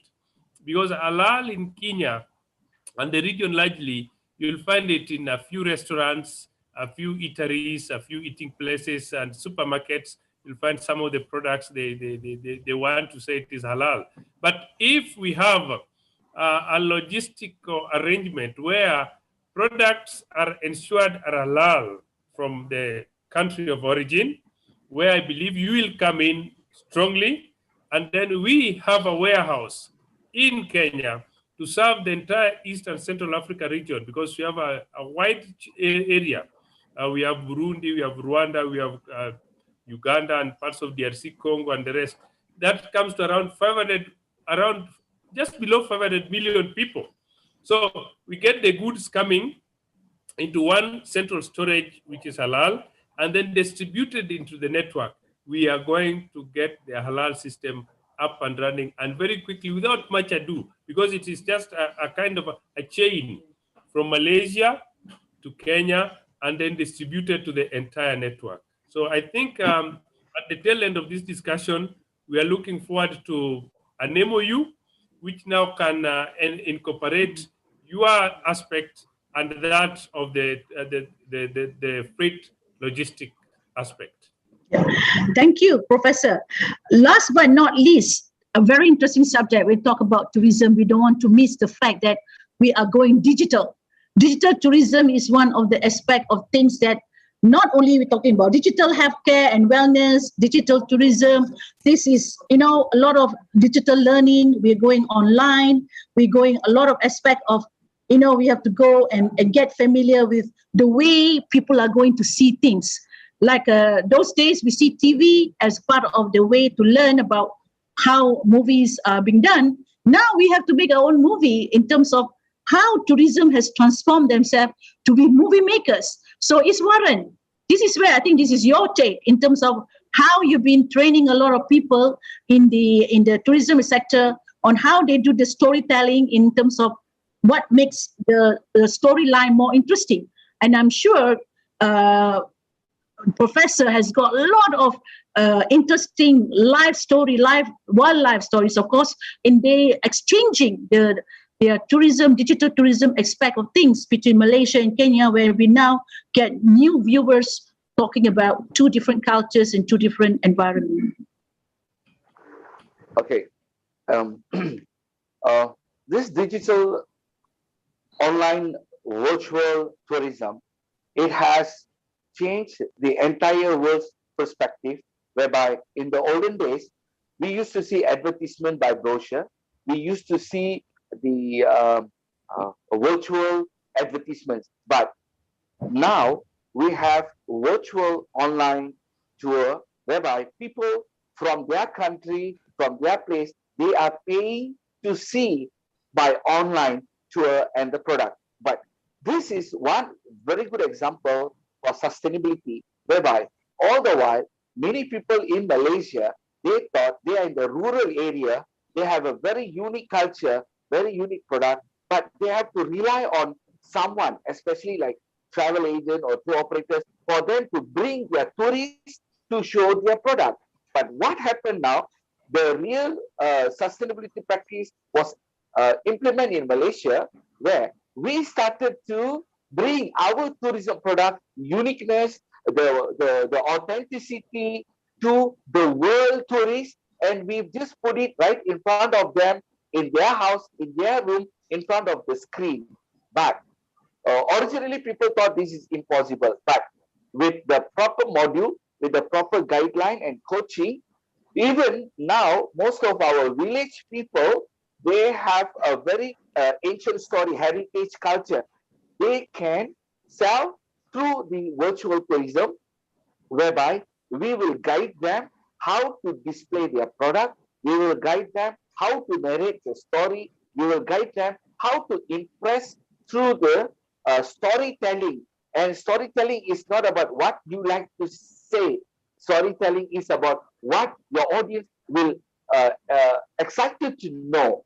So with all the training, we prepare them with the product, and then we are also preparing them how to use the most basic, simple digital gadgets to the cheapest method to display your product selling through the online.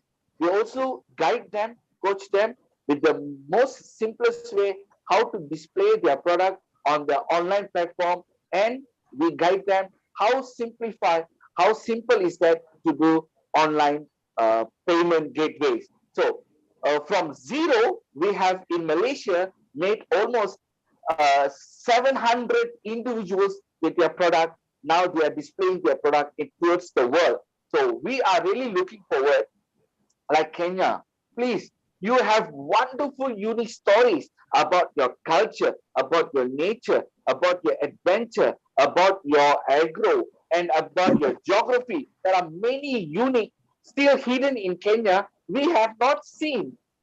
Sometimes when you do the virtual tour, that is one way to induce us, encourage us to come and see your Kenya. So we are ever ready, Prof, Doctor, to be part of your team to train your people. No matter how rural they are, we can still train them. Of course, we do need some of the basic infrastructure. I don't deny that. But trust me, now everybody sees Kenya as Kenya. But after the virtual tour, the whole world see Kenya as the world virtual tour. Thank you, Doctor. Wow, interesting. You're talking about training, the education, the people from Kenya who probably knows about wildlife. If I send you, Iswaran, to Kenya, you'll probably be on the trees already because you're so scared about the animals while they are already we're very friendly with them. But do you know that Professor didn't say about this? For the men to say that they reach puberty is when they have to kill a lion and bring back the lion head to their father to say, man, I have become a man. So I do not know whether Malaysian men can kill anything to show that they are a man. I rather don't declare, Doctor. I rather don't, yeah. Don't declare for puberty. Okay. So these are things that maybe, Murugan, yeah, interesting now. We can send a few of your polytechnics to go to Kenya to probably do a lot of shooting and to, Doctor, sure. to support Iswaran's digital tourism. Yeah, Because, sure. And also, Ishar's Gerantot, there's a lot of digital tourism there that can be shown on how they do their farming and how they do their crop planting, you know, and how they catch their catfish, the very important patin catfish, and it's the only unique in the world that is there. So they can show you, and so that the Kenyan will say, oh, is that how they cook the fish and how Kenyan eat the fish? And so this is a cross-culture thing that can be learned through a very good education. Now, very expensive. We have very expensive fish there, Clark. Yeah, they're very expensive fish. And they also got this, what we call this underground fish. I think that's called rockfish. I think a lot of us have not seen how the rockfish looks like, you know, and how it's been dug in the mud. They call the mud fish, yeah.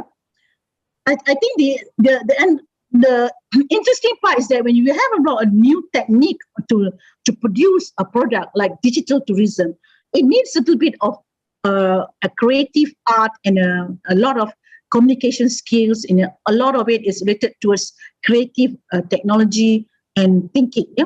Using environment as the source of materials and the source of what I call promotion. Now, we talked about RPEL yesterday, the recognition of prior learning. And if people are going to projects of this nature, which is new projects, and they can get certification. And that certification, respect to it, when they are in project, in short-term project, they can get a little bit of a qualification for that.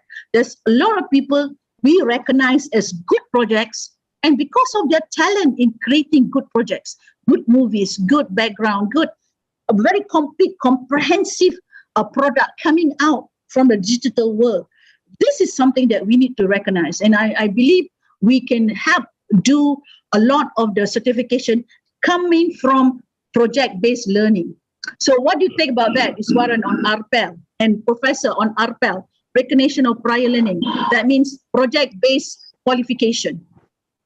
Okay, Doctor, basically, most of the countries, they are actually know about RPEL, but the implementation is not so effective. Why? Because as at this moment, the whole world looking at the academia approach about the academic qualification. But there are a lot of skilled workers who've been deprived. And when they have been deprived, they feel demoted and there is no motivation for them. In fact, they feel that they are, how do I say, a personnel who've been neglected. So many of human, they have a very good skill and they have a very good competency, but there is no bodies who is initiating to certify them, to assess them for their competency. So this is where RPEL is very, very important as to encourage, to motivate those skilled personnel who are born talent, who has a hands-on skill in their related industry or the skill. They should be given a recognition. So through the RPEL, with the proper assessment, we can do a proper certification where we can turn their skill competency into a performer certification for their career, for their curriculum vitae, and this is where they can go to many other good opportunity or many other better platform. So we are the expert. I'm one of the pioneers in Malaysia. I'm one of the founder for tourism RPL in Malaysia. I have developed for National Malaysia Skill Department. I've developed 15 diplomas and certificates, skill training modules for Malaysia. We are here, Susnet, ever ready to come to any country, you name it. You want Kenya, you want Pakistan, you want India, whichever country, your hand is open, we are ready to help assist you. Thank you. Prof, Malaysia is offering you not just formal education coming from universities, polytechnics and colleges. We are also offering you RPEL certification for people who are probably late in coming into the formal education, but probably not too late to get qualification coming from experiences, because their hands are working. So their hands is doing the talking, and their hands prove that they have done job. That means evidence-based learning, in a sense that evidence-based, what I call that has got showcasing of what they do, should also get into the level of qualification that people deserve to get. So two sorts of education may come in from Malaysia, which is the formal education and also the experience education. Yeah. So what is your take on that? How do you find the two? And maybe Indonesia, Dr. Winadi, he is also a believer of RPEL, recognition of prior learning, where a lot of the Indonesians, in their own language, they probably, just because they're not going into formal education, they did not get the qualification that they want, whether it's diploma or certificate or a degree. Yeah. So now RPEL should be, now that sustainability subject is a very important subject, everybody probably have got the 5P more than the people who are having the formal education. So the people who are having the informal education has got more experience, more P5 than people who have formal education. So this is where I believe the RPEL certificate can qualify them much more, because they are already doing it in a much more project-based or sustainable manner. What's your take on that, Dr. Winadi? Yes, I believe that. Yes, can you hear me? Yes, we can. Right. Yes, we can. So I believe that by having this RPL kit, we can we can leverage all the skilled worker or academic qualification into a higher level in terms of academic qualification. So I totally agree with the previous speaker that the government has tried to introduce the RL system, but in the implementation level, it is difficult. The reason is why, because there are not many organizations like Dr. No has introduced the community. What is the benefit by joining this RPO program? So I totally agree, because in Indonesia itself, there are a big number of workers without academic qualification, because they came from the poor family. Then after they come to the what we call to the workplace, and they can earn it, and they can collect money. So that is the opportunity for them. So it means that if Dono introduce RPL intensively, I totally support, because we will help them. Yeah, we will help them by recognizing them, so into the equivalent in the academic line. So in English itself, the step is very slow now. It means that I hope can try to promote RPL program to the community. That's all from me, Dr. No. Thank you, Dr. Win. Professor, last call. If you appreciate, if you feel that RPL is one of the certification that may come in from Malaysia to support the community development or the youth for the Kenyan and the Africans to get better qualification documents from us.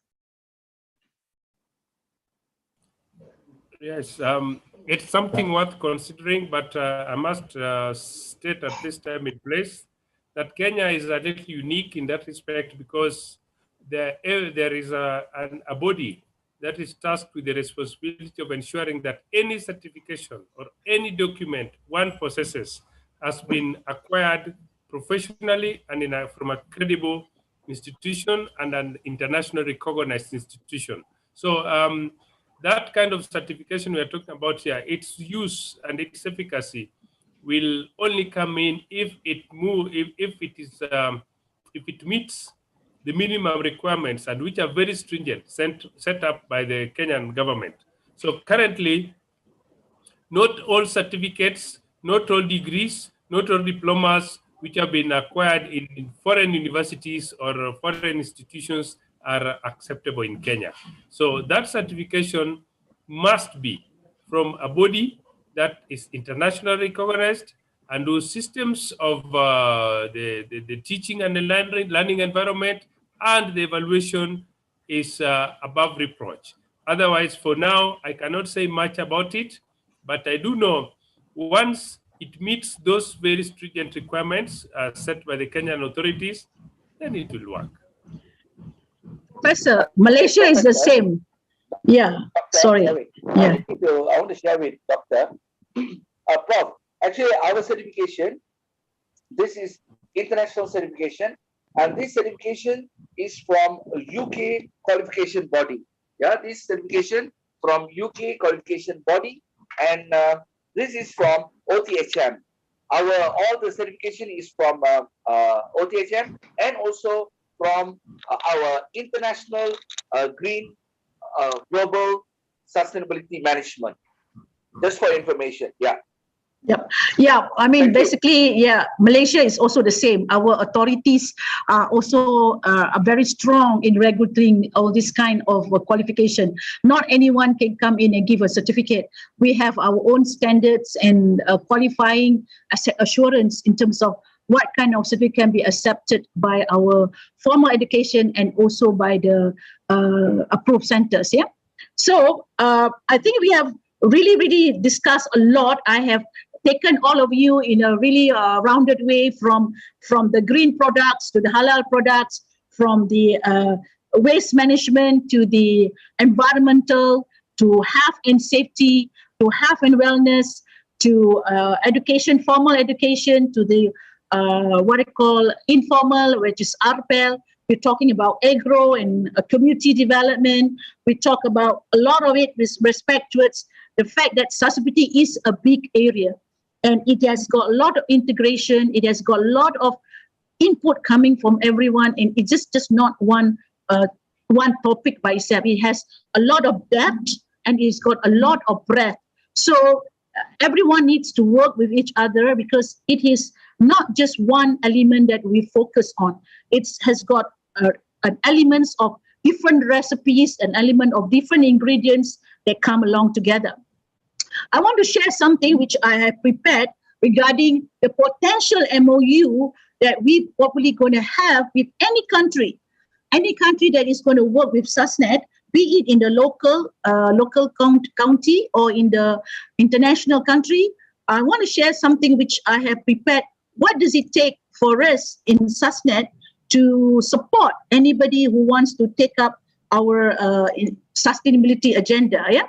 So this is what I want to share in terms of, I believe, the element that we want to do when it comes to the understanding between SUSNET and any country representative or anybody who are working together with SUSNET is, number one, we are already working with many cities, be it in Malaysia, yeah, we have green cities, we have Johor, we have Iskandar, we have many other cities which is well known to be going into green cities. Yeah? So we are working closely with that.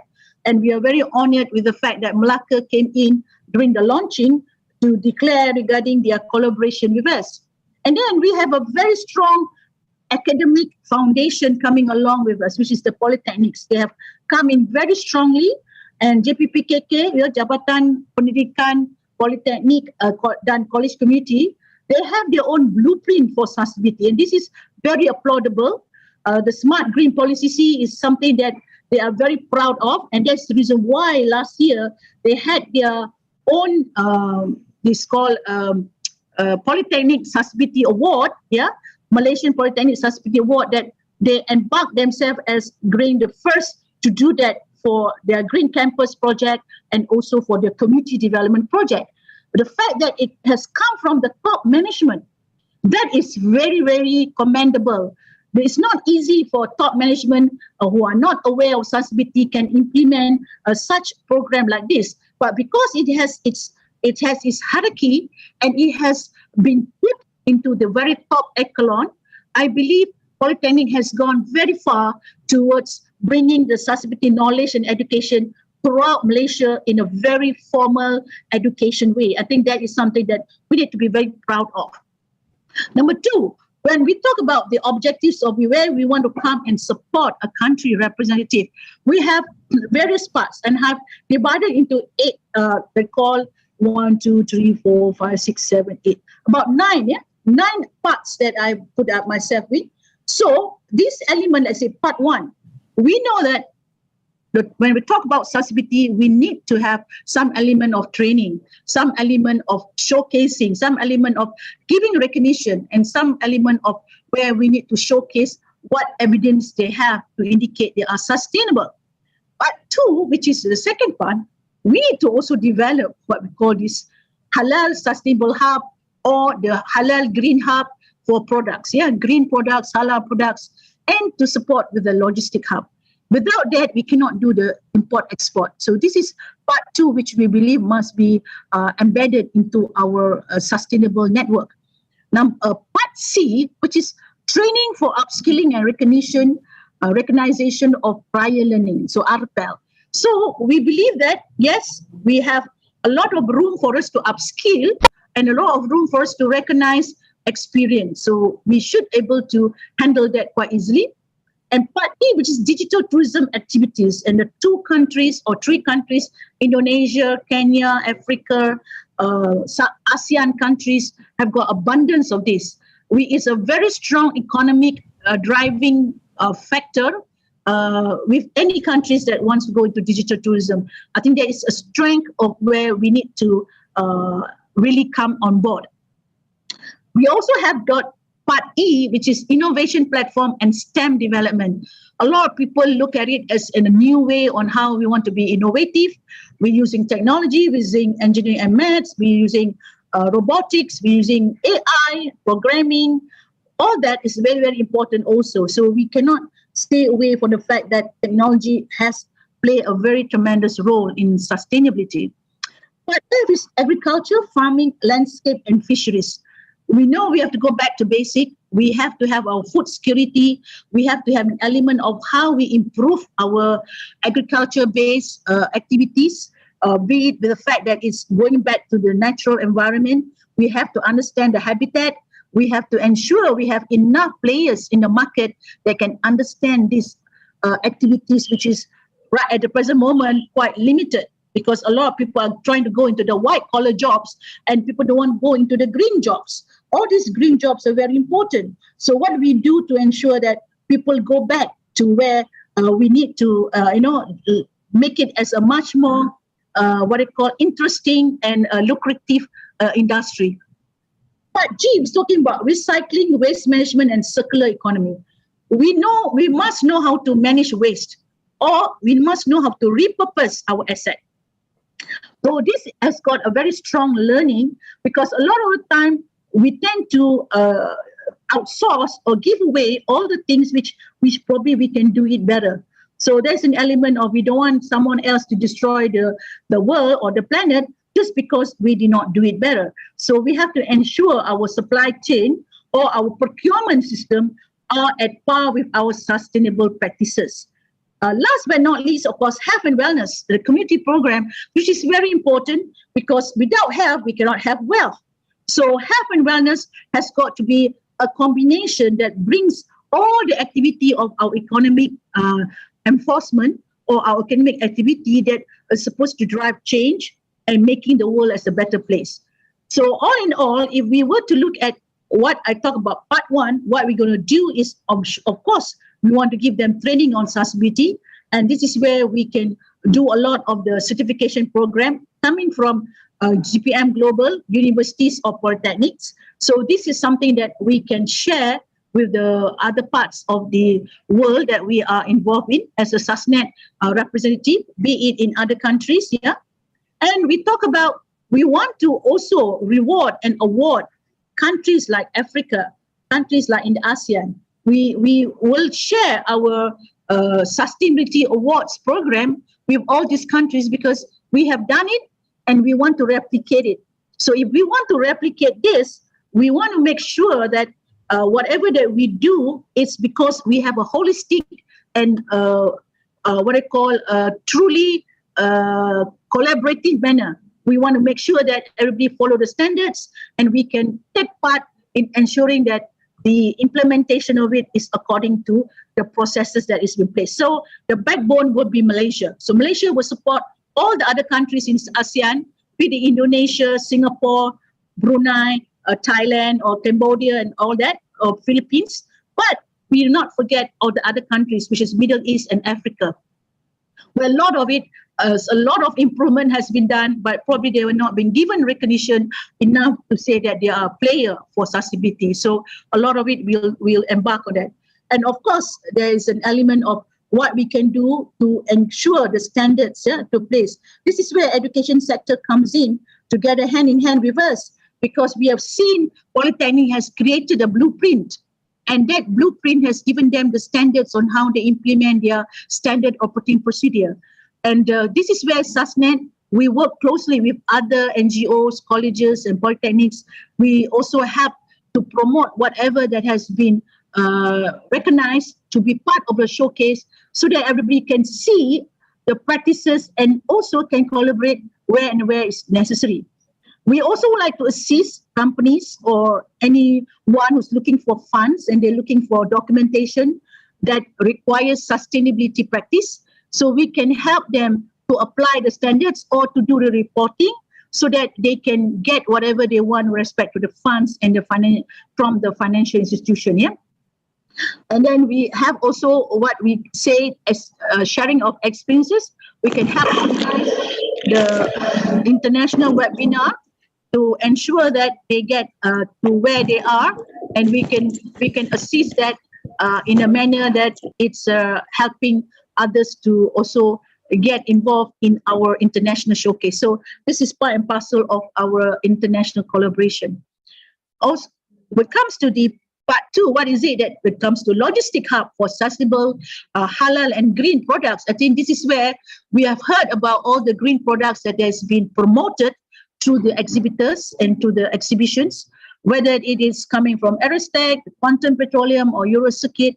We know that having the logistic hub is an answer to some of our solution, not because we want it to having a trail of good transportation, but it has to be under a very strong compliances. And if we were to handle the halal compliances, we have to do it well. So this is an area of where we want to prove that we can do a change, and we can do a structural change, And then when we talk about part C, training for upskilling and recognition of prior learning, we have seen a few cases about where even Malaysia SKM, Malaysia JPK, Malaysia, whether it's OTHM or university or any other institution, they offer also a lot of this recognition of prior learning certification.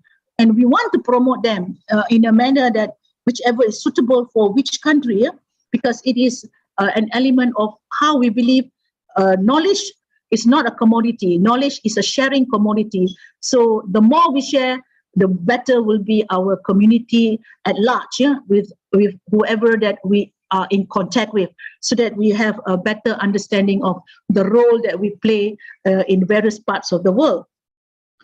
Right? So, and then when we talk about digital tourism, of course, this is very, very much recent, and we want to make sure that we have the technology to just not do the movies or to do the online digital tour, but we also want to make sure that there is an element of creativity using augmented reality, virtual reality, an element of where we can see real life being shown on a virtual way. So all this is a new era, new digital era. So a lot of our education system may want to take up some of these projects as part of the country that we are going to be collaborating with, be it with Indonesia, Kenya, and all the other various countries. Yeah?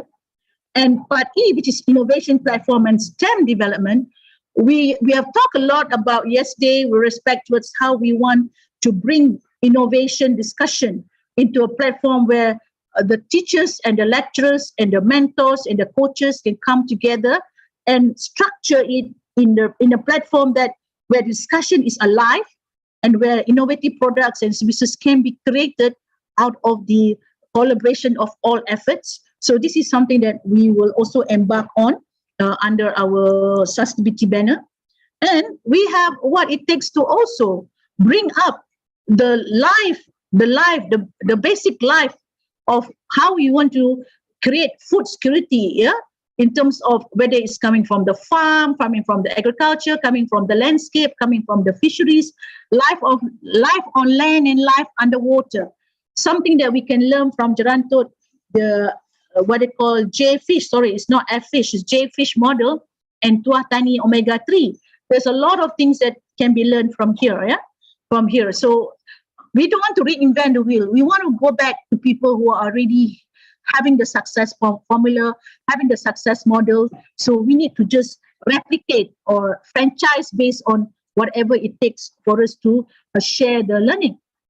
Then we talk about recycling and waste management, circular economy. What George O'Neill was saying just now is that we need to have more training, we have to have more awareness, we have to have more enforcement regarding what it takes to make people become more safe, or what it takes to be more disciplined and obedient.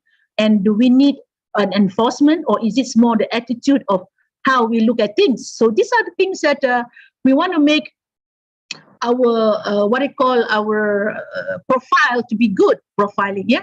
So how we do resource profiling, how we look at ourselves as a profiling, that is very, very important. Yeah. And then we talk about the element of health and wellness. We cannot deny the fact that we are in COVID era, and there's a lot of elements of health and wellness that is taking shape, and a lot of us doesn't have the solutions. And we just vaccination is not the answer to all of this, but we need to find a way on how we can get healthier in a much more cheaper manner, or is much more easier. And if digital is the answer for some of this, we have to get into the community discussion. So these are things which probably area that SUSNET is going to get ourselves embarked with.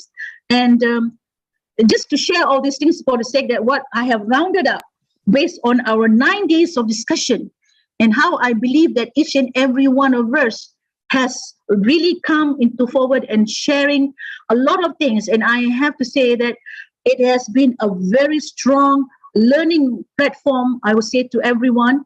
And if you ever miss any of the presentation, you can always go back to our YouTube and listen again to all those people that have talked, because learning is all about, understanding what others have done and how we can get that learning from them and share what they have done to the other community, which we are probably not in touch with. So I open the floor now to my MOUs and country representative. If they have any comment, I would like to call upon Murugan to say a lot of things about what he has been the coordinator for all the polytechnics. Yeah. So, and I believe his headache is now gone because the fact that, there's no more webinar tomorrow, and he probably will feel much more relief, because if not, he will feel a lot of stress on his shoulder with the fact that, he has to be on the toes all the time regarding what it takes to have a webinar on this nature. So everyone can say whatever they want to say, and it's all open now to the floor. I've done my part in showing what could be the MOU all about. All right. Thank you, Doctor. Thank you. Can you hear me? Yes, I can hear you. Go ahead. Okay, thank you, Doctor. I think this platform webinar organized by the SUSNET a very marvelous one, because we got a lot of information, especially now we are in the pandemic situation, where especially for the education institution like us, we have a problem to deliver our teaching and learning method. So students staying at home and we do the online learning. But for the academic, I think it should be okay. But for the practical session, we have facing a problem, because almost 1 year students unable to do their practical work. But through this webinar, I got a lot of ideas how we can bring our practical session online. Like the day we have an LMS presentation from the Jordan, Mr. Jamal, I think. Okay, and then we got the idea how we can bring this environment to polytechnic system. And we have a lot of collaboration many of the companies and the organization willing to work together with the Polytechnic to do this collaboration. And I would like to thank especially Dr. No for the wonderful session, organize this session, give us many ideas, explore to go further for this sustainability project. So I think most of the project presented by the Polytechnic lecturers are very good, but only thing now we are in the beginning level, so we can't do a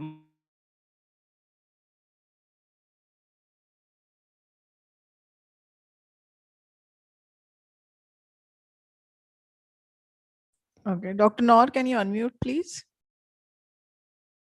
We got cut off there. Too bad for Murugan. Maybe he will go. Yeah. Yeah, Murugan, you got cut off towards the end. Yep. Oh, yes, sir. Towards the end, sikit, yang ujung-ujung tu. Maybe you want to repeat back. Yeah. Yes. I came through, if you see MPS, Malaysian Sustainability Product, almost 16 project we have presented. And most of the project we presented is related to the community and the society and the environment. So I think after this, maybe before this, we have a lack of knowledge and the method, how we can bring this method to the community. But after this webinar session, now we got idea, a lot of idea we can bring to the society in the marvelous way. I think our head of Department of Polytechnic and Community Colleges always give us a support. And I think we are the champion for the time being because we have our own blueprint, smart blueprint in the smart green. I think by this and with the collaboration with the SUSNET, especially Dr. No, we would like to take this opportunity to thank Dr. No and all participants. Thank you, Doctor. Thank you. Thank you, Murugan. Now your headache is lifted off, yeah? But we have another free webinars coming in for your 16 polytechnics, but that is a bit more relaxed for the innovation platform. No problem. Yeah. So anyone who wants to say something about the webinar and how? Yeah. Hi, Doctor. Yes. Hi, RTS Murugan. I've missed you since the first day that I moderated your forum. Yes. I agree with you. Yes, a lot of things have been shared throughout the 9 days, I believe, and a lot of things they are, I would say, very beneficial. And I particularly would like to highlight the fact that when we invited our guests from Indonesia, our panelists from Indonesia, and as a result of this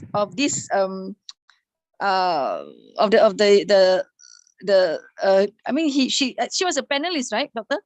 And we are, inshallah, we should be signing our MOU with Indonesia soon. So that is something. This is the good thing about this webinar. We create more opportunities and for the believers of sustainability. So well done, Dr. No. I'm all for it. We hope to sign more and then what do you call that? Hope that this webinar has benefited all of us. Thank you so much. Well done. Yep. Thank you. Anybody else wants to say something? Yeah, thank you, Dr. Noor. Thank you so much for having this webinar done over this course of, I would say over a week's time or so. And as you very correctly pointed out, we are in between the pandemic. And because, there are upsides to it, there are downsides to it. The upside being we got so used to the technology, the webinars and everything, we can do it from a comfort of our home. And which is why, today we are having this also. But on SUSNET and SUSNET's objective, like I had reminded you, you are working way ahead of your time. The world is moving in its own pace and you are moving at a much faster pace. You're trying to make a better future, not only for Malaysia, but also, bringing all the stakeholders from all across different countries. So, when we talk about sustainability, we talk about the betterment of our future. of tomorrow's generation. So that is, as you also mentioned, health and wellness, because we are in between the pandemic. So we'll take everybody along, and this webinar was a good representation of how we can come together, collaborate, and create a better future for tomorrow. So thank you for doing this for all of us. Yeah, you're muted, Dr. Noor. Anybody else wants to add in? Thank you. Yes. No, Isham, yes. Yeah. I feel very fortunate to be amongst our group, and thanks and congratulate Dr. Noor and everybody in our team and everybody participant here. And I think this is a great effort, as mentioned just now, that we are ahead of time. Definitely a lot of challenges that we have to go through. And I believe that together we collaborate, and together we'll be stronger, and we develop our strength from day to day. So I believe we are in the right course. So thank you, and we'll move ahead. Inshallah. Thank you. Thank you. Thank you very much. Waalaikumsalam warahmatullah. Anybody else want to say something? Assalamualaikum. Oh, okay. Okay. Yes. We are from the jungle school. Okay.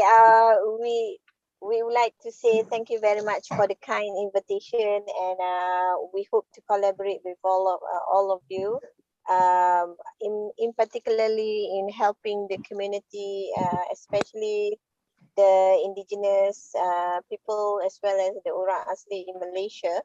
Actually, I'm driving now to Seremban because we are being invited to help to set up jungle school in Negeri Sembilan. So tomorrow is our big meeting. I think because we have informed them, and I have shared the YouTube to the EXCO office. So Alhamdulillah, I think you have done a great job, Dr. Noor and your team. And thank you so much. And we hope we can collaborate with everyone. Thank you. Thank you. Thank you, Nazarifa. Thank you. Okay, Dr. Noor, I would like to sincerely, I would like to say congratulations for the SUSNET of Malaysia, who have taken the initiative to merge the entire world.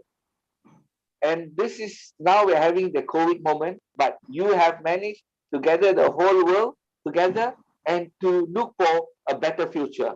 And that future is about sustainability.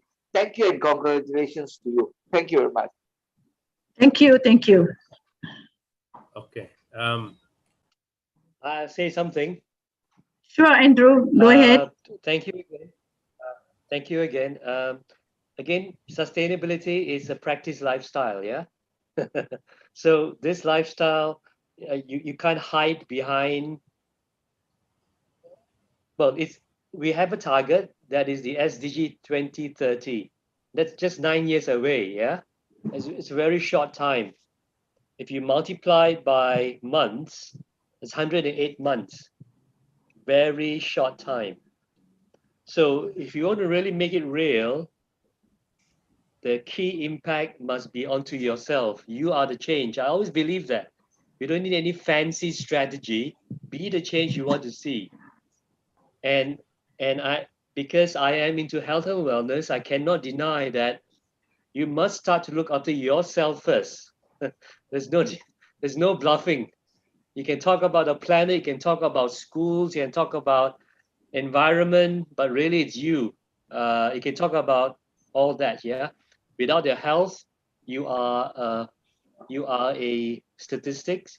You will contribute to the whole snowballing effect of opportunity cost spending, of being a problem and not a solution. So the first thing is, as Nilofa said, this pandemic, I think the one thing that we have really learned is in this one whole year is two key things. Your health is your wealth, and the food is your medicine. Yeah. So food security is paramount. Your health is paramount. Good luck, everyone. I look forward to see you all soon.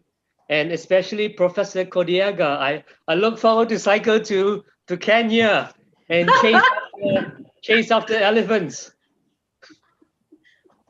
Thank you. Don't ask for it. I'll take you to places you'd never believe you can go to. I Are you will. able to walk in the hyenas? You know, we'll make you. Dr. Noor, I want to say something, please, if you allow me. Sure. Kindly. Thank you. First and foremost, I want to say the greatness of an individual or a person is dependent directly on the number of lives he or she has impacted upon. And today, allow me, Dr. Noor, to call you a great person because you have succeeded in bringing many brains and lives together. You have impacted on our lives in a very special way. So if we do not make the best out of this, then it is our own weaknesses, our own mistakes, and not yours. Thank you very much, and may God bless you abundantly. Now, back Thank you. to what I wanted to say. Where I am, I represent 14 African countries within the East and Central region. So when you are talking to me, you are actually talking to 14 countries. So when we are talking about this whole network, it is a network that if put into good use, we are going to go very, very far. And I am actually shocked that the discussion we are having is what should have been done by the ambassadors and high commissioners. But instead, they are just exchanging niceties over wine and teas and coffees instead of discussing serious things like what we are discussing.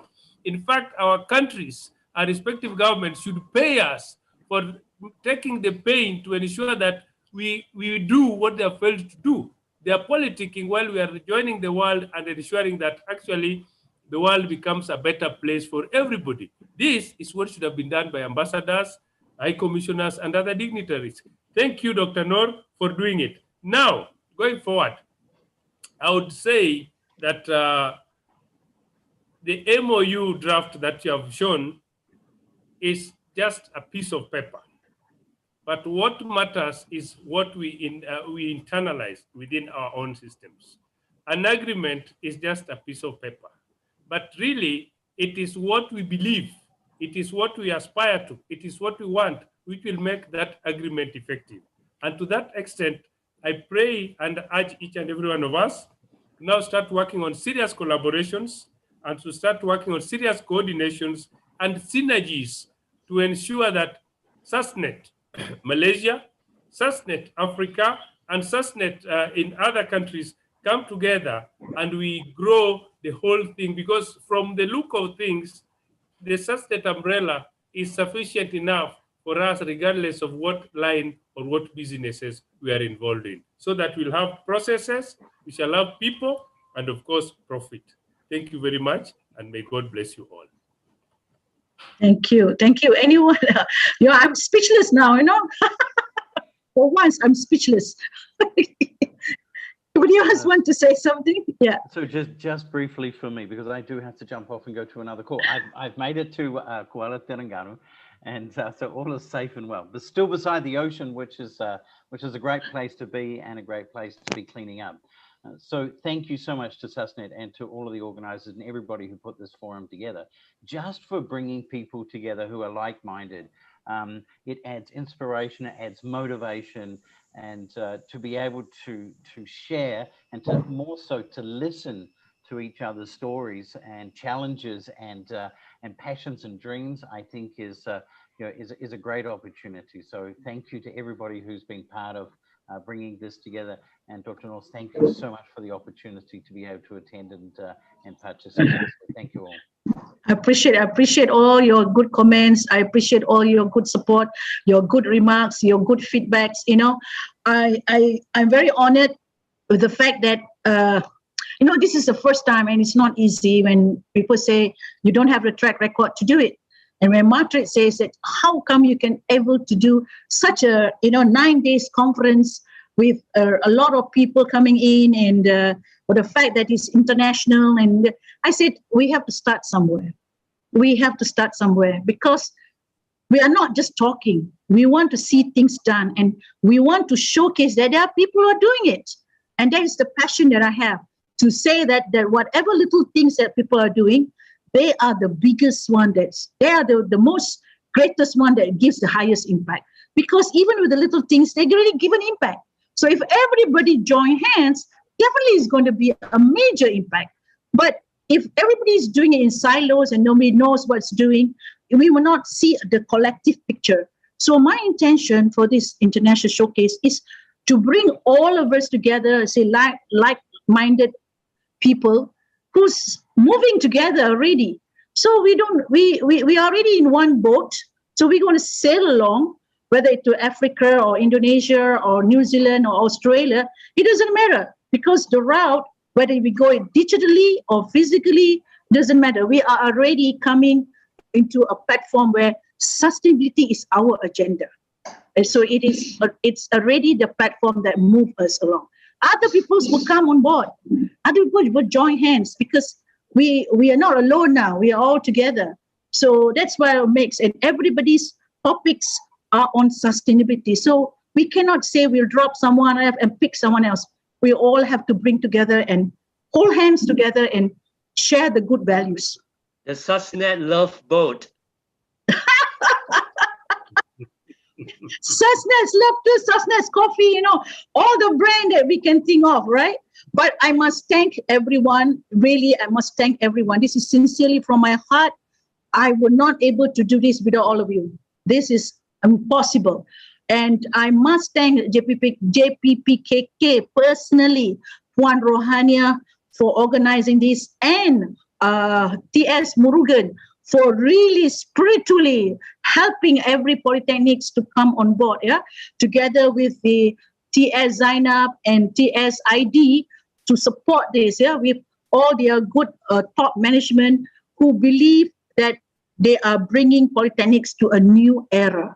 Without them, I'm sure this forum will not be as long as it is right now.